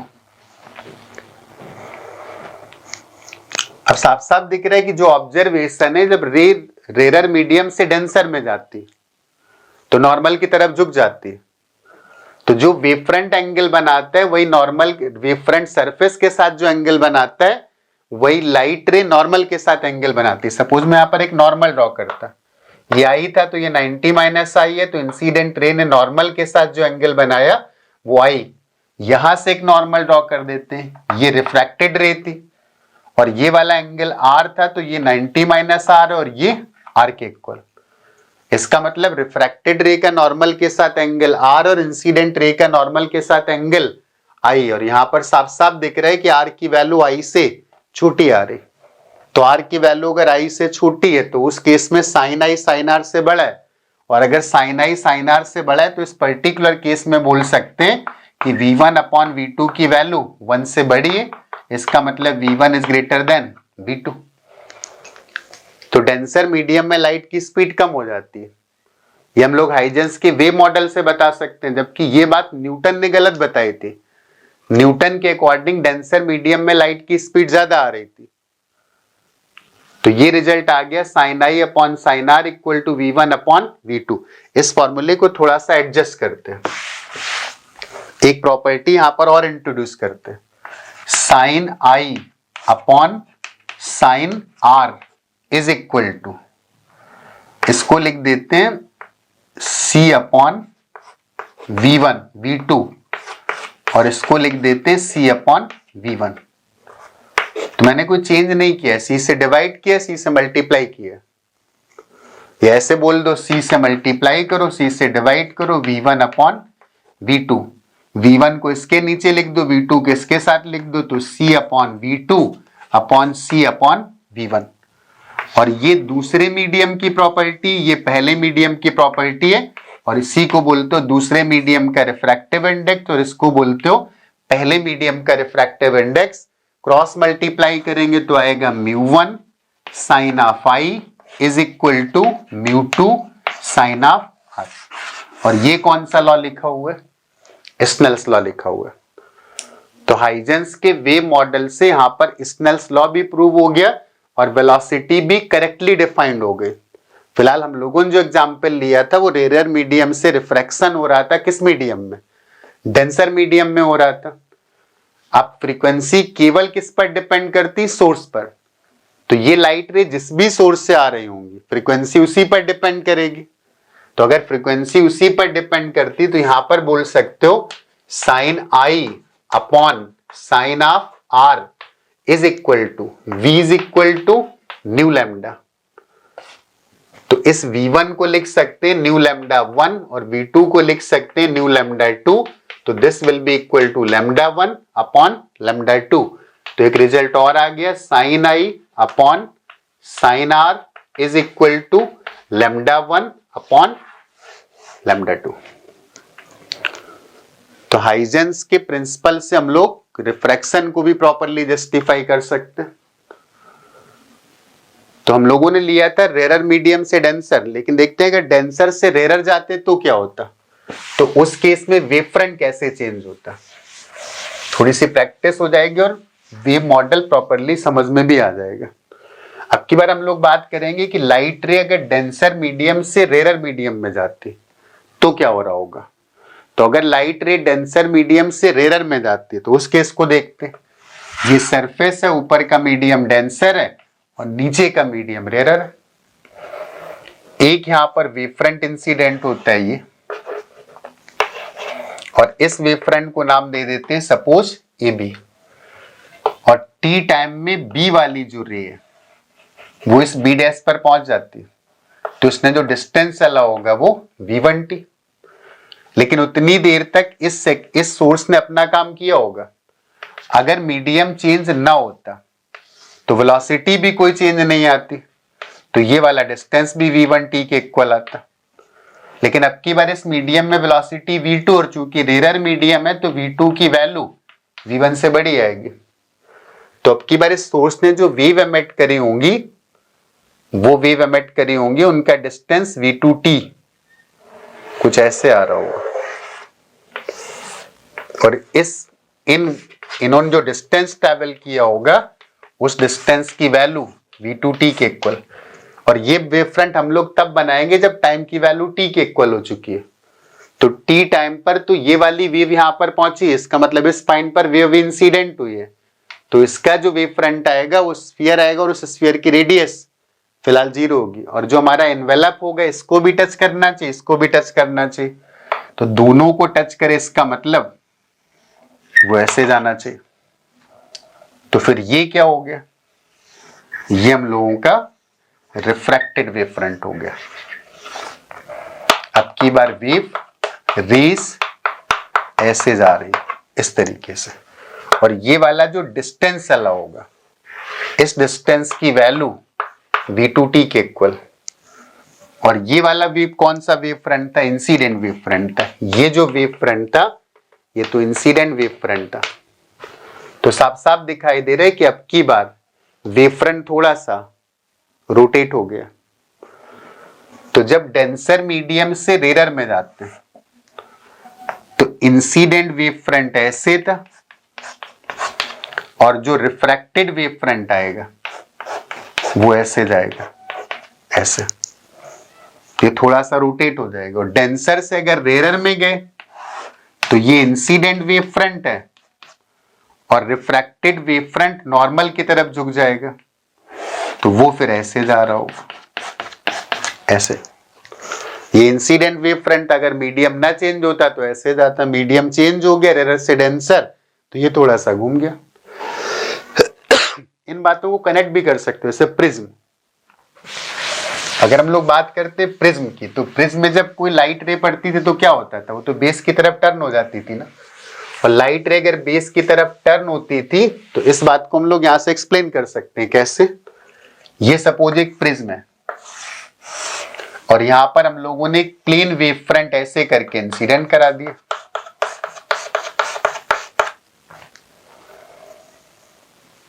तो प्रिज्म बेस की तरफ जैसे जाते वैसे मोटा होता जाता है, तो जो लाइट रे यहां चलेगी वो कम स्पीड से चलेगी, और जो यहां से जाएगी वो ज्यादा स्पीड से जाएगी। इसे मीडियम में ट्रैवल करना है और इसे इतना पार्ट वैक्यूम में ट्रैवल करना है।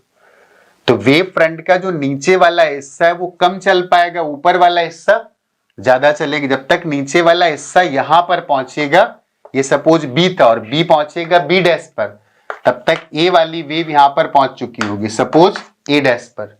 इसका मतलब अब की बार जो वेव फ्रंट आएगा वो कुछ ऐसे आएगा, तो रेज कुछ ऐसे जा रही होंगी।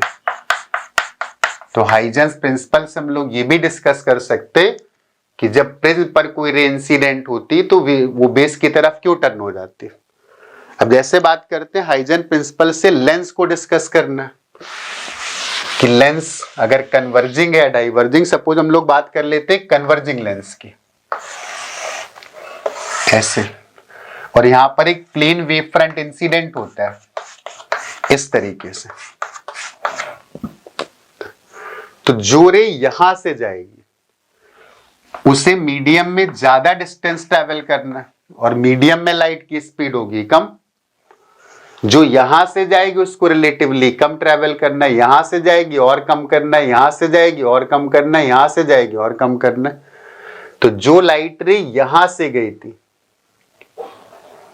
वो तो ज्यादातर वैक्यूम में चली, जो यहां से गए उसको इतना चलना है, तो इस मीडियम में स्पीड तो कम हो गई होगी ना।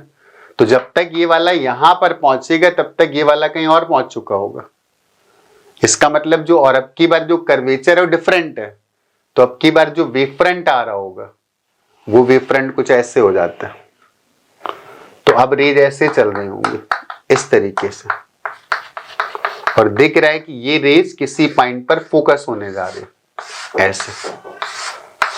तो ये सारी रेज जा करके इस पॉइंट पर मीट करते, और इसी को हम लोगों ने क्या बोला था ज्योमेट्रिकल ऑप्टिक्स में, इसको फोकस बोला था। रिफ्लेक्शन भी एक्सप्लेन कर सकते हो, जैसे कोई कॉन्केव मिरर है, ये कॉन्केव मिरर है और एक प्लेन वेव फ्रंट इंसिडेंट होता है। तो एक लाइट रे यहां पर गई, क्या यहां पर गई, और ये सब नए सोर्स का काम करेंगे। तो इससे कम डिस्टेंस चलना था, इसने चारों तरफ अपनी वेव को एमिट करना शुरू कर दिए। तो ये सारे सोर्सेस का काम करेंगे, तो इनका जो एनवेलप आएगा वो ऐसे आएगा, और एनवेलप ऐसे आएगा तो जो वेव्स ट्रेवल कर रही होंगी लाइट रेज वो ऐसे, और दिख रहा है कि कहीं पर जाकर के एक जगह पर फोकस हो जाएगा। तो ये तो हाइजेंस का वेव मॉडल था, जिससे हम लोगों ने रिफ्लेक्शन को एक्सप्लेन किया, रिफ्रैक्शन को एक्सप्लेन किया, प्रिज्म में क्यों बेस की तरफ रे डेविएट होती वो एक्सप्लेन किया, एक लेंस में फोकस की तरफ क्यों सारी रेज फोकस होती वो एक्सप्लेन किया, और अगर कोई प्लेन मिरर ना होता, स्फेरिकल मिरर होता, तो उस केस में भी हम लोग इसको एक्सप्लेन कर सकते हैं। अब एक इंपॉर्टेंट फिनोमेना और बचा है, और वो इंपॉर्टेंट फिनोमेना क्या है कि टोटल इंटरनल रिफ्लेक्शन को इस वेव मॉडल से कैसे एक्सप्लेन किया जाए। जैसे हम लोगों ने रिफ्लेक्शन को रिफ्रैक्शन को एक्सप्लेन किया, बिल्कुल वैसे यहां पर टोटल इंटरनल रिफ्लेक्शन भी एक्सप्लेन होता है हाइजेंस के प्रिंसिपल से। तो पहले देखते हैं कि टोटल इंटरनल रिफ्लेक्शन मतलब TIR है क्या। सपोज ये सरफेस है कोई, और ये दो मीडियम को सेपरेट करता है, ऊपर का मीडियम रेयरर और नीचे का मीडियम डेंसर, और कोई लाइट रे डेंसर मीडियम से अब की बार इंसिडेंट होती ऐसे।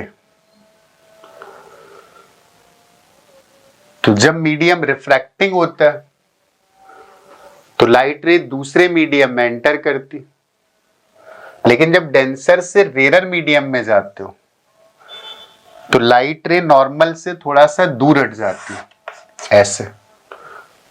ये एंगल ऑफ इंसिडेंस और ये एंगल ऑफ रिफ्रैक्शन है, और इसके लिए स्नेल्स लॉ भी है।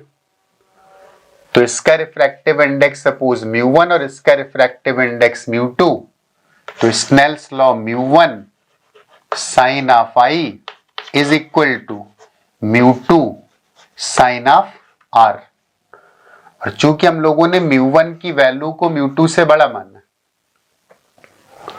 तो μ1 की वैल्यू अगर μ2 से बड़ी है तो I की वैल्यू R से छोटी आ रही होगी। तो अगर हम लोग I को थोड़ा सा और बढ़ा दें तो I इंक्रीज करेगा तो साथ में R भी इंक्रीज करेगा, क्योंकि साइन थीटा एक इंक्रीजिंग फंक्शन है।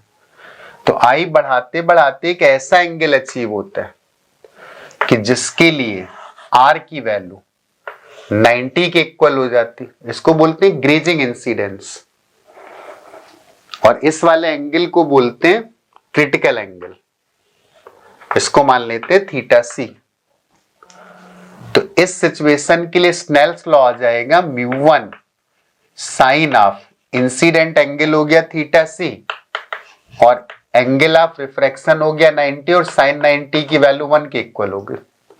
तो थीटा C की वैल्यू आ गई साइन इनवर्स ऑफ μ2 अपॉन μ1।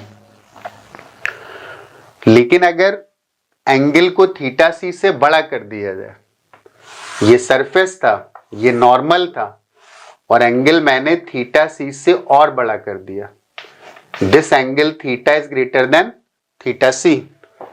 तो अगर रिफ्रैक्शन होता और थीटा की वैल्यू थीटा C से बड़ी होती, मतलब I की वैल्यू थीटा C से बड़ी है, तो R की वैल्यू को फिर 90 से बड़ा होना पड़ता, और R अगर 90 से बड़ा होता है तो रे फिर ऐसे आ जाती, तो रे उसी मीडियम में वापस आ गई, और अगर उसी मीडियम में वापस आ गई इसका मतलब इस सरफेस से रे का रिफ्लेक्शन हो गया। और रिफ्लेक्शन का रूल था कि एंगल ऑफ इंसिडेंस और एंगल ऑफ रिफ्लेक्शन दोनों सेम होने चाहिए थे। तो जिस एंगल पर इंसिडेंट होगी उसी एंगल पर रिफ्लेक्ट भी हो जाएगी। तो ये तो था basic idea total internal reflection का, और इसका डिटेल हम लोग देखते हैं ज्योमेट्रिकल ऑप्टिक्स में। तो ज्योमेट्रिकल ऑप्टिक्स के लेक्चर में इसका डिटेल होगा, इसके बहुत सारे क्वेश्चंस हम लोग सॉल्व करेंगे। तो अब देखते हैं कि हाइजेंस का जो वेव मॉडल है वो इन बातों को कैसे एक्सप्लेन करता है। तो हाइजेंस का वेव मॉडल इसको भी एक्सप्लेन कर ले जाता है। अब ये सारी चीजें एक्सप्लेन भी थी, इसके बावजूद भी हाइजेंस के टाइम पर हाइजेंस की थ्योरी एक्सेप्टेड नहीं थी, न्यूटन की थ्योरी एक्सेप्टेड थी। तो इसको वेव मॉडल से एक्सप्लेन करने की कोशिश करते हैं। ये सपोज एक सरफेस है और ये एक रिफ्रैक्टिंग सरफेस है, इसके ऊपर का मीडियम डेंसर है और नीचे का मीडियम रेरर, और यहां पर हम लोग एक वेव इंसिडेंट कराते हैं, वेव फ्रंट। तो ये इंसिडेंट वेव फ्रंट है। तो जब लाइट रे डेंसर मीडियम से रेरर में जाती है तभी तो TIR पॉसिबल है। तो इंसिडेंट वेव फ्रंट का नाम ले देते हैं सपोज AB, और जो रे चलती है वो वेव फ्रंट के हमेशा परपेंडिकुलर। वेव फ्रंट एक ऐसा सरफेस है जिस सरफेस के सारे पॉइंट पर फेज सेम रहता है। हाँ, टाइम के साथ वो फेज बदल सकता है। तो इस मोमेंट पर ये वेव यहां पर इंसिडेंट हुई, तो इस वेव फ्रंट का जो B पॉइंट है ये जब तक इस सरफेस पर पहुंचेगा तो इसको कोई टाइम लगा सपोज T, तो इसने जो डिस्टेंस ट्रेवल किया वो CT, या यहां की वेलोसिटी जो भी आ रही होगी, इसकी वेलोसिटी सपोज V1 और यहां पर रेरर मीडियम पर वेलोसिटी जो थी वो V2 है। तो ये डिस्टेंस आ जाएगा V1T। हम लोग ये चेक करते हैं कि T टाइम पर वेव फ्रंट कैसा होगा। तो T टाइम पर ये वाली वेव जस्ट यहां पर पहुंची इस B डैश पॉइंट पर, तो इस B डैश पॉइंट ने T टाइम पर जस्ट एक सेकेंडरी सोर्स की तरह वेव को एमिट करना स्टार्ट किया होगा। तो अभी इसकी जो वेव फ्रंट आ रहा होगा वो तो स्फेरिकल होगा और उसके स्फीयर की रेडियस 0 आएगी। लेकिन टाइम T इक्वल टू 0 पर ये वेव फ्रंट ऐसा था, तो इस वाले सोर्स ने वेव एमिट करना स्टार्ट कर दिया होगा T इक्वल टू 0 पर। तो T टाइम में तो उसने काफी ज्यादा वेव एमिट कर दी होंगी। इस वाली डिस्टेंस को कुछ मान लेते हैं D। अगर मीडियम ना बदलता तो यहां से चलने वाली वेव यहां पर पहुंच जाती। अगर मीडियम में कोई भी चेंज ना आता तो, लेकिन नीचे का मीडियम तो हो गया रेरर, तो ये वाली डिस्टेंस भी V1T आती, लेकिन नीचे रेरर मीडियम है तो V2 की वैल्यू V1 से बड़ी है, क्योंकि लाइट रेरर मीडियम में फास्ट मूव करती in comparison to denser medium. तो अगर मीडियम ना बदलता तो यहां से चलने वाली वेव का वेव फ्रंट कुछ ऐसे आता, इस तरीके से। अगर हम मीडियम को इससे रिलेटिवली और रेरर कर देता तो स्पीड और बढ़ जाती, तो वेव फ्रंट ऐसा आ जाता। अगर मैं और रेरर कर देता तो वेव फ्रंट ऐसा आ जाता, और रेरर करता तो वेव फ्रंट ऐसा आ जाता, और रेरर कर देता तो वेव फ्रंट ऐसा, और रेरर करता तो और स्पीड बढ़ जाती, और ऐसे। अगर सपोज मैं मानता हूं कि मीडियम नहीं चेंज हुआ तो रिफ्रैक्टेड वेव फ्रंट ये आता, क्योंकि डिस्टेंस और ये डिस्टेंस बराबर होती। लेकिन मीडियम थोड़ा सा और एरर कर देता तो रिफ्रैक्टेड वेव फ्रंट ऐसे आता, और एरर करता तो और तेज चलती, और ज्यादा चल जाती, तो इनवेलप ऐसे आता, ये रिफ्रैक्टेड वेव फ्रंट था। लेकिन मैंने इतना रेयर कर दिया कि ये वाला सेकेंडरी वेव का वेव फ्रंट आ गया, तो यहां से भी जाना है, इसको टच भी करना है, तो वेव फ्रंट ऐसा आ गया, ऐसा टेंजेंशियल, और वेव फ्रंट ऐसा, इसका मतलब वेव ऐसे जा रही होगी। ये ग्रेजिंग इंसिडेंस हो गया कि वेव फ्रंट अगर ऐसे हो गया तो वेव फिर इस सरफेस के पैरेलल चल रही होगी और सारी वेव्स यहीं से जा रही होंगी। जितने भी सोर्स बनेंगे उन सारे सोर्सेस की वेव यहीं से जा रही होंगी। तो इस केस में चाहो तो रिलेशन एस्टैब्लिश भी कर सकते हैं, लेकिन अगर मैं मीडियम को और एयर कर देता तो ऐसा कोई भी एनवेलप नहीं मिल पाता कि जो सरफेस इससे भी पास करता और इसको भी टच करता है, इसको टेंजेंशियली टच करता। अब अगर मैं बोलता है कि ये वाला इस वाले सोर्स का वेव फ्रंट ही आ गया, तो उस केस में ऐसा कोई भी टेंजेंशियल सरफेस नहीं मिलेगा जो बी से भी जाए और इसको भी टच करे। इसका मतलब इस रीजन में कोई भी वेव नहीं गई होगी, और इस रीजन में अगर वेव नहीं गई, इसका मतलब वो वेव इस रीजन में पहुंच गई, यहां से चली और यहां पर पहुंच गई, ऐसे,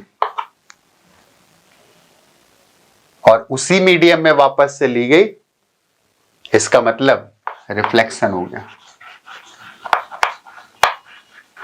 तो जैसे जैसे मैं इस मीडियम को इसके कंपैरेटिवली और ज्यादा रेयर करता चला जाऊंगा, वैसे वैसे इसकी रेडियस बढ़ती चली जाएगी, और जब ये इस बी पॉइंट पर पहुंचेगा तो इससे भी जाना चाहिए, इस स्फीयर को भी टच करना चाहिए। इसका मतलब वेव फ्रंट इस सरफेस के परपेंडिकुलर होगा, और परपेंडिकुलर हो गया तो रे फिर ऐसे जाएगी, इसको बोलते हैं ग्रेजिंग इंसिडेंस। और अगर मैंने इस मीडियम को और एरर कर दिया तो ये वाला जो स्फीयर था वो इस पॉइंट को क्रॉस करके आगे निकल गया, और इस पॉइंट को क्रॉस करके अगर आगे निकल गया, इसका मतलब ऐसा कोई भी एनवेलप नहीं बनने वाला है कि जो इसको भी टच करे और इससे पास करके जाए, क्योंकि इससे पास करके जाएगा तो इसको टच तो नहीं करेगा, कट करेगा। इसका मतलब इस केस में रिफ्रैक्शन तो नहीं होगा, और रिफ्रैक्शन इस मीडियम में रे अगर नहीं गई, इसका मतलब रे उसी मीडियम में वापस से ली गई, और अगर उसी मीडियम में वापस से ली गई तो ये रिफ्रैक्शन नहीं हुआ, क्या हुआ, रिफ्लेक्शन हुआ। तो जो हमारा हाइजेंस का वेव मॉडल था, उस वेव मॉडल से हम लोग प्रॉपरली टोटल इंटरनल रिफ्लेक्शन को भी एक्सप्लेन कर सकते, रिफ्रैक्शन को एक्सप्लेन कर चुके, रिफ्लेक्शन को भी एक्सप्लेन कर चुके। तो सारे एक्सप्लेनेशन तो सेटिस्फैक्टरी थे, लेकिन स्टिल इस मॉडल के सपोर्ट में कोई भी एक्सपेरिमेंट ना होने की वजह से उस समय न्यूटन के मॉडल को मान लिया गया, उसको एक्सेप्ट कर लिया गया, और हाइजेंस का मॉडल छोड़ दिया गया। लेकिन जब यंग का एक्सपेरिमेंट आया, फ्रेस्नेल डिफ्रैक्शन एक्सपेरिमेंट आया, तो उसने बताया कि वेव्स में इंटरफेरेंस होता है, और इंटरफेरेंस केवल वेव्स में होता है, इसलिए हाइजेंस का जो मॉडल था वो करेक्ट मॉडल था। तो ये तो हाइजेंस का हो गया वेव मॉडल। हम लोगों ने यंग का मॉडल पढ़ा अच्छे से, उसमें रिफ्रैक्शन, रिफ्लेक्शन और टोटल इंटरनल रिफ्लेक्शन, इन सारी बातों को यंग के वेव मॉडल से एक्सप्लेन किया। तो हम लोग इस चैप्टर को समराइज कर लेते हैं। तो इसके कुछ फैक्ट्स हैं, चाहो तो नोट कर सकते हो। तो एक एक करके मैं कुछ फैक्ट्स बताता हूं रिलेटेड टू वेव मॉडल, और इसका जो इंट्रोडक्शन है वेव मॉडल का पूरा। तो एक इंपॉर्टेंट फैक्ट है, इंटरेस्टिंग फैक्ट है, कि हम लोग जो पढ़ते हैं कि न्यूटन ने बताया था कि लाइट पार्टिकल से मिलकर बनी है। एक्चुअली ये बात सबसे पहले बताई थी डिस्कार्टिस ने 1637 में। तो ये एक इंटरेस्टिंग फैक्ट है कि डिस्कार्टेड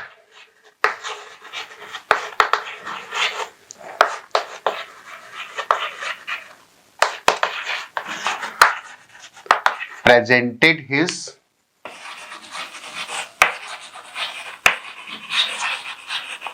corpuscular model in 1637। न्यूटन ने क्या किया, इस मॉडल को डेवलप किया और अपनी बुक ऑप्टिक्स में पब्लिश किया। तो दूसरा फैक्ट है, Newton developed model of Descartes and published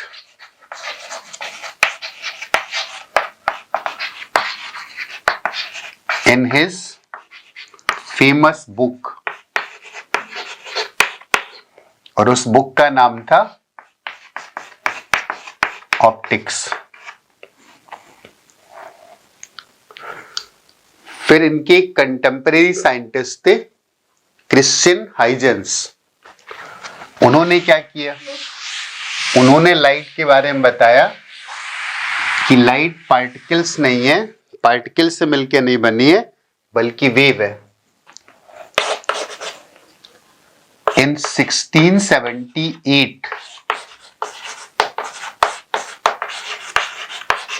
Christian Huygens presented his wave model.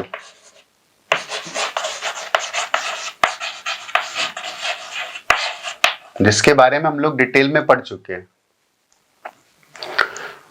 Christian Huygens के मॉडल में हम लोगों ने देखा था कि कोई फॉर्मुलेशन वगैरह नहीं था, ये पूरा का पूरा ज्योमेट्रिकल कंस्ट्रक्शन पर बेस्ड था। Model of Huygens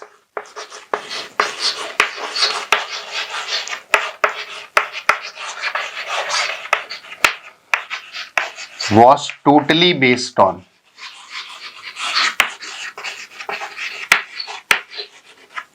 geometrical construction.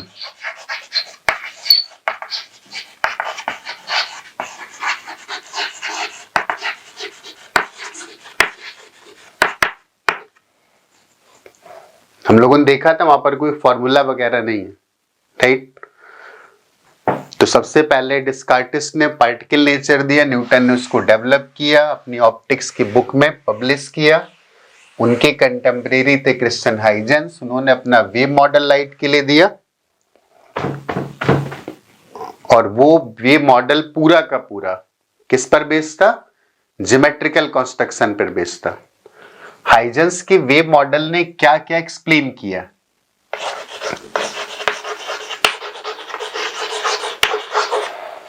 wave model of Huygens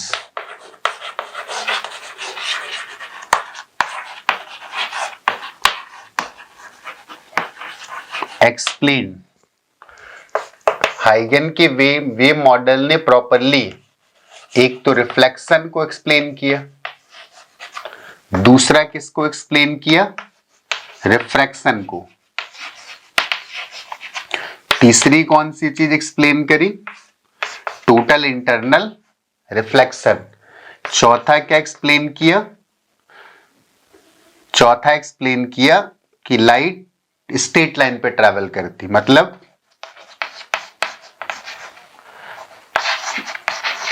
rectilinear propagation.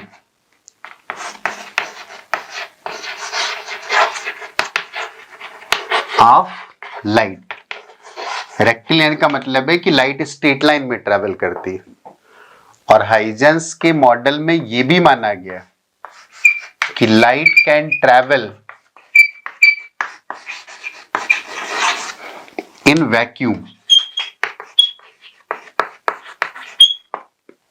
हाँ, जब इसको यंग ने एक्सपेरिमेंट करके पता किया कि लाइट एक वेव है, तो उस समय फिर एक डिस्प्यूट क्रिएट हुआ कि वेव को चलने के लिए मीडियम चाहिए।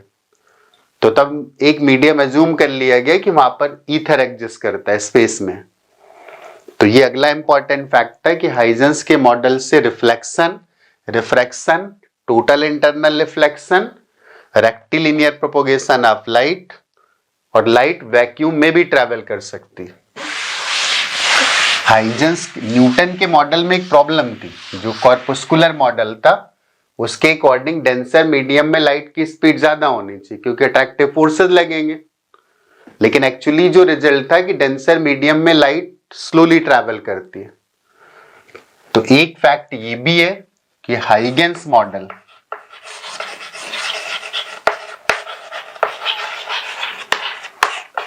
Predicted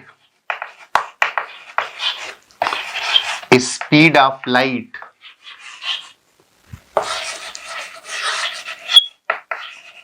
in denser medium.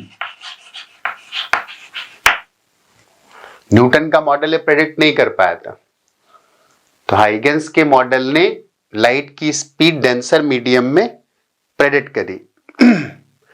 एक फैक्ट था, Huygens model were based on wave front. तो वेव फ्रंट है क्या, हम लोग पढ़ चुके हैं। वेव फ्रंट एक ऐसा सरफेस है, a surface having same phase at all the points on the surface। तो इस डिस्कशन में एक इंपॉर्टेंट टर्म है वेव फ्रंट। और वेव फ्रंट है क्या, एक ऐसा सरफेस जिस सरफेस पर प्रेजेंट किसी भी पॉइंट पर वेव का जो फेज आएगा वो सेम आएगा, लेकिन वो फेज टाइम के साथ बदल सकता है। टाइम बीतेगा तो किसी पर्टिकुलर पोजीशन पर जो फेज आएगा वो चेंज होता रहेगा। तो ये एक इंपॉर्टेंट फैक्ट था। फिर कुछ वेव फ्रंट्स हम लोगों ने पढ़े थे, स्फेरिकल, प्लेनर। तो अगर कोई प्लेन सोर्स है, अगर प्लेन सोर्स है तो उसका जो वेव फ्रंट आएगा वो भी कैसा होगा, प्लेन होगा। हम लोग पढ़ चुके हैं, कंस्ट्रक्शन भी कर चुके हैं। अगर एक पॉइंट सोर्स है तो पॉइंट सोर्स का वेव फ्रंट कैसा होगा, स्फेरिकल होगा, ये भी पढ़ चुके हैं। अगर एक लाइन सोर्स है तो लाइन सोर्स का वेव फ्रंट कैसा होगा, वो हम लोगों ने पढ़ा था, कैसा होगा, सिलिंड्रिकल। प्लेन सोर्स का wave front planar, line source का वेव फ्रंट सिलिंड्रिकल, और पॉइंट सोर्स का जो वेव फ्रंट आएगा वो स्फेरिकल आएगा। एक इंपॉर्टेंट फैक्ट और भी है कि अगर पॉइंट सोर्स से बहुत ज्यादा डिस्टेंस पर है, अगर सपोज ये पॉइंट सोर्स है तो इसका यहां पर जो वेव फ्रंट आएगा वो स्फेरिकल। तो अगर उसके छोटे से रीजन की बात करेंगे तो वेव फ्रंट कैसे बिहेव करेगा, प्लेन की तरह। तो कह सकते हो एक फैक्ट है कि at large distances, as large distance from a point source, wavefront is plane if it is small।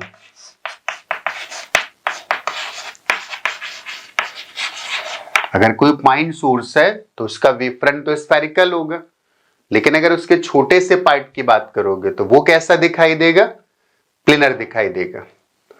एक फैक्ट है, all the points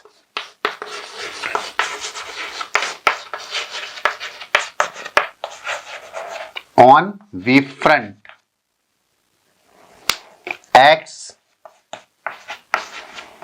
act as secondary sources।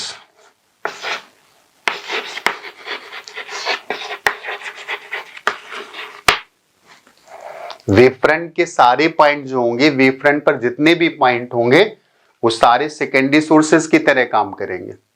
And all these secondary sources emit wavelets in all direction।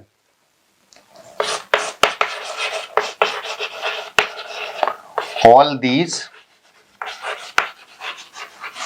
secondary sources emit wavelets in all direction। एक और important fact है कि all these waves, all wavelets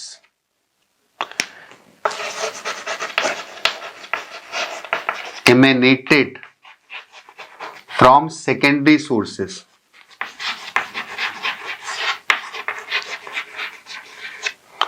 travel at the speed of wave। इन सब से question भी frame हो सकते हैं, कोई पॉइंट से क्वेश्चन फ्रेम कर सकते हैं, क्योंकि इस पूरे इस जो हाइगन का प्रिंसिपल है इसमें कोई भी फॉर्मुलेशन नहीं है। तो एक इंपॉर्टेंट फैक्ट है कि all the points on the wave front act as a secondary source, और both all the secondary sources emit wavelets in all direction, and all wavelets emanated from secondary sources travel at the speed of wave। जिस speed से wave travel करती है उसी से secondary sources से जो wavelets emit होंगी वो ट्रैवल कर रही होंगी। तो ये फैक्ट्स हो गए।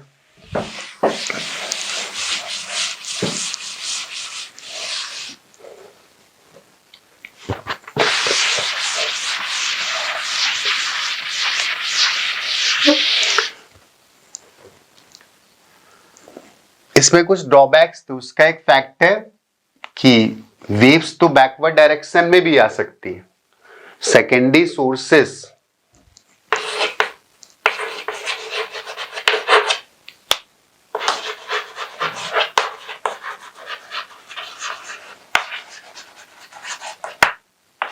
emit wavelets in backward directions।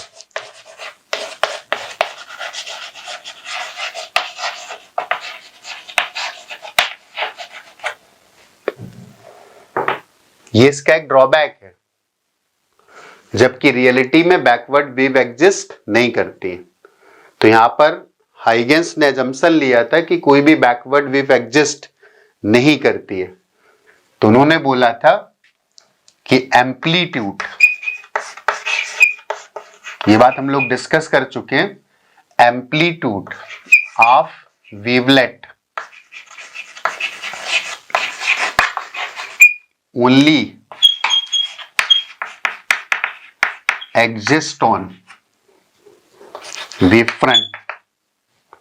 जैसे हम लोगों ने कोई सेकेंडरी सोर्स बनाया था तो उसने चारों डायरेक्शंस में वेव मेट करी थी, लेकिन वेव फ्रंट ये था, तो यहां पर केवल एम्पलीट्यूड एग्जिस्ट करता था और बाकी सारे पॉइंट पर जो एम्पलीट्यूड था उसकी वैल्यू 0 थी। एक वेव फ्रंट यहां पर भी था जो बैकवर्ड वेव थी, तो उस जगह पर एम्पलीट्यूड को 0 एज्यूम कर लिया हाइजेंस ने, तो ये इसका एक ड्रॉबैक था।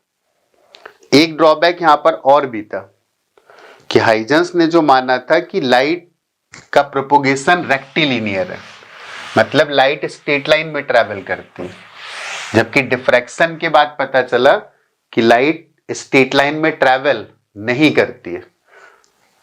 बेंडिंग पर ऑब्स्टेकल्स होते हैं तो वहां से लाइट बेंड भी होती है।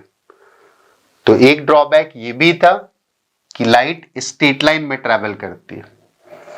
जो हाइजेंस का प्रिंसिपल था वो कब एक्सेप्ट हुआ? जब यंग डबल स्लिट एक्सपेरिमेंट आ गया। तो wave model of Huygens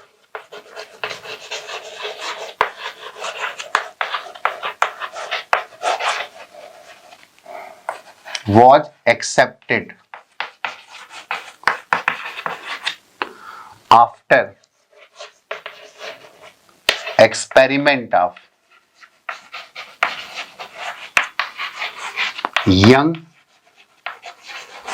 and Fresnel।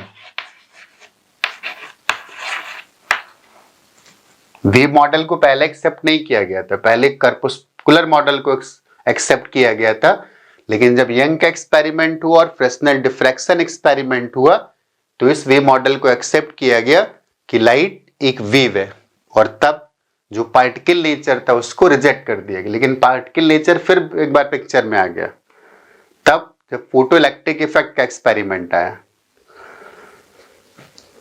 एक फैक्ट हम लोगों ने पढ़ा था कि वेव मॉडल से एक्सप्लेन हो गया कि लाइट अगर डेंसर से रेयर में जाती तो उसकी स्पीड इंक्रीज कर जाती। Speed of light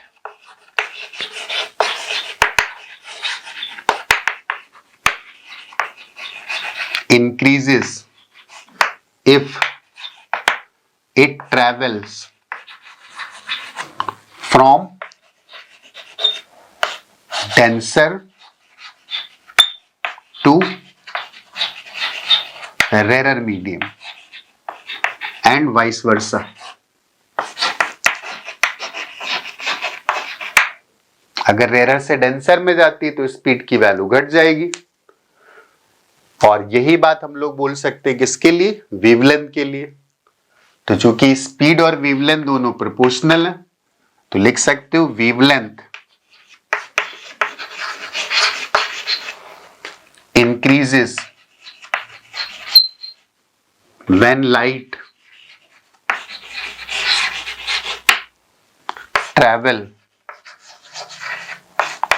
from denser to rarer medium। अगर लाइट डेंसर मीडियम से रेयर मीडियम में जाती है तो उसकी स्पीड भी इंक्रीज करती, वेवलेंथ डिक्रीज कर जाती।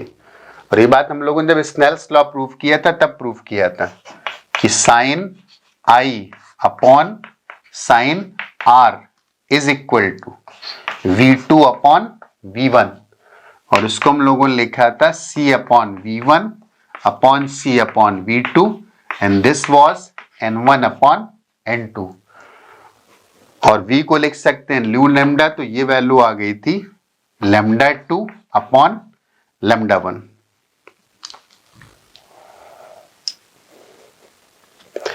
तो स्नेल्स लॉ प्रूव किया था, एक फैक्ट ये आ गया, राइट। एक इंपॉर्टेंट फैक्ट और है इस वेव मॉडल में कि जब लाइट रे रिफ्रैक्ट होती है या रिफ्लेक्ट होती है तो उसकी फ्रीक्वेंसी में कोई चेंज नहीं आता है। When light ray is reflected or refracted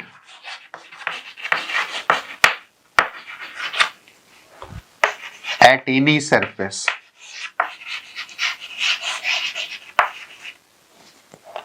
frequency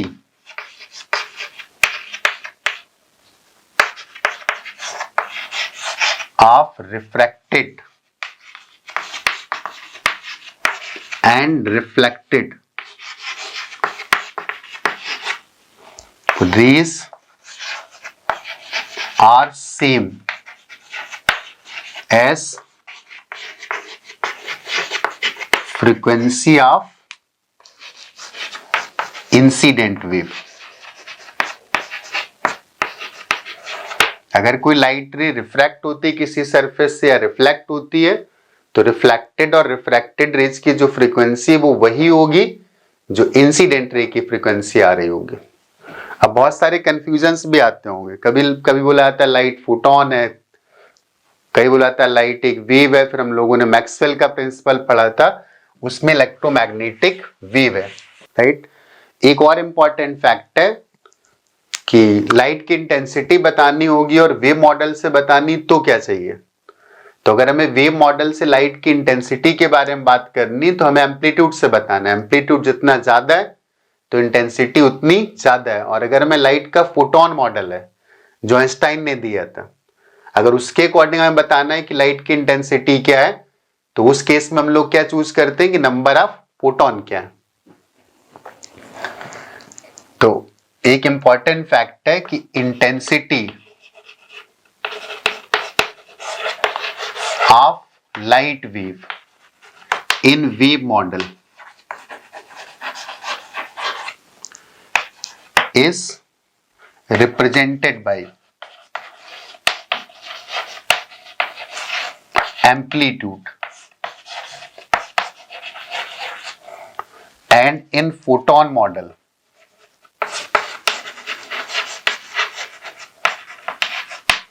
it is given by number of photons।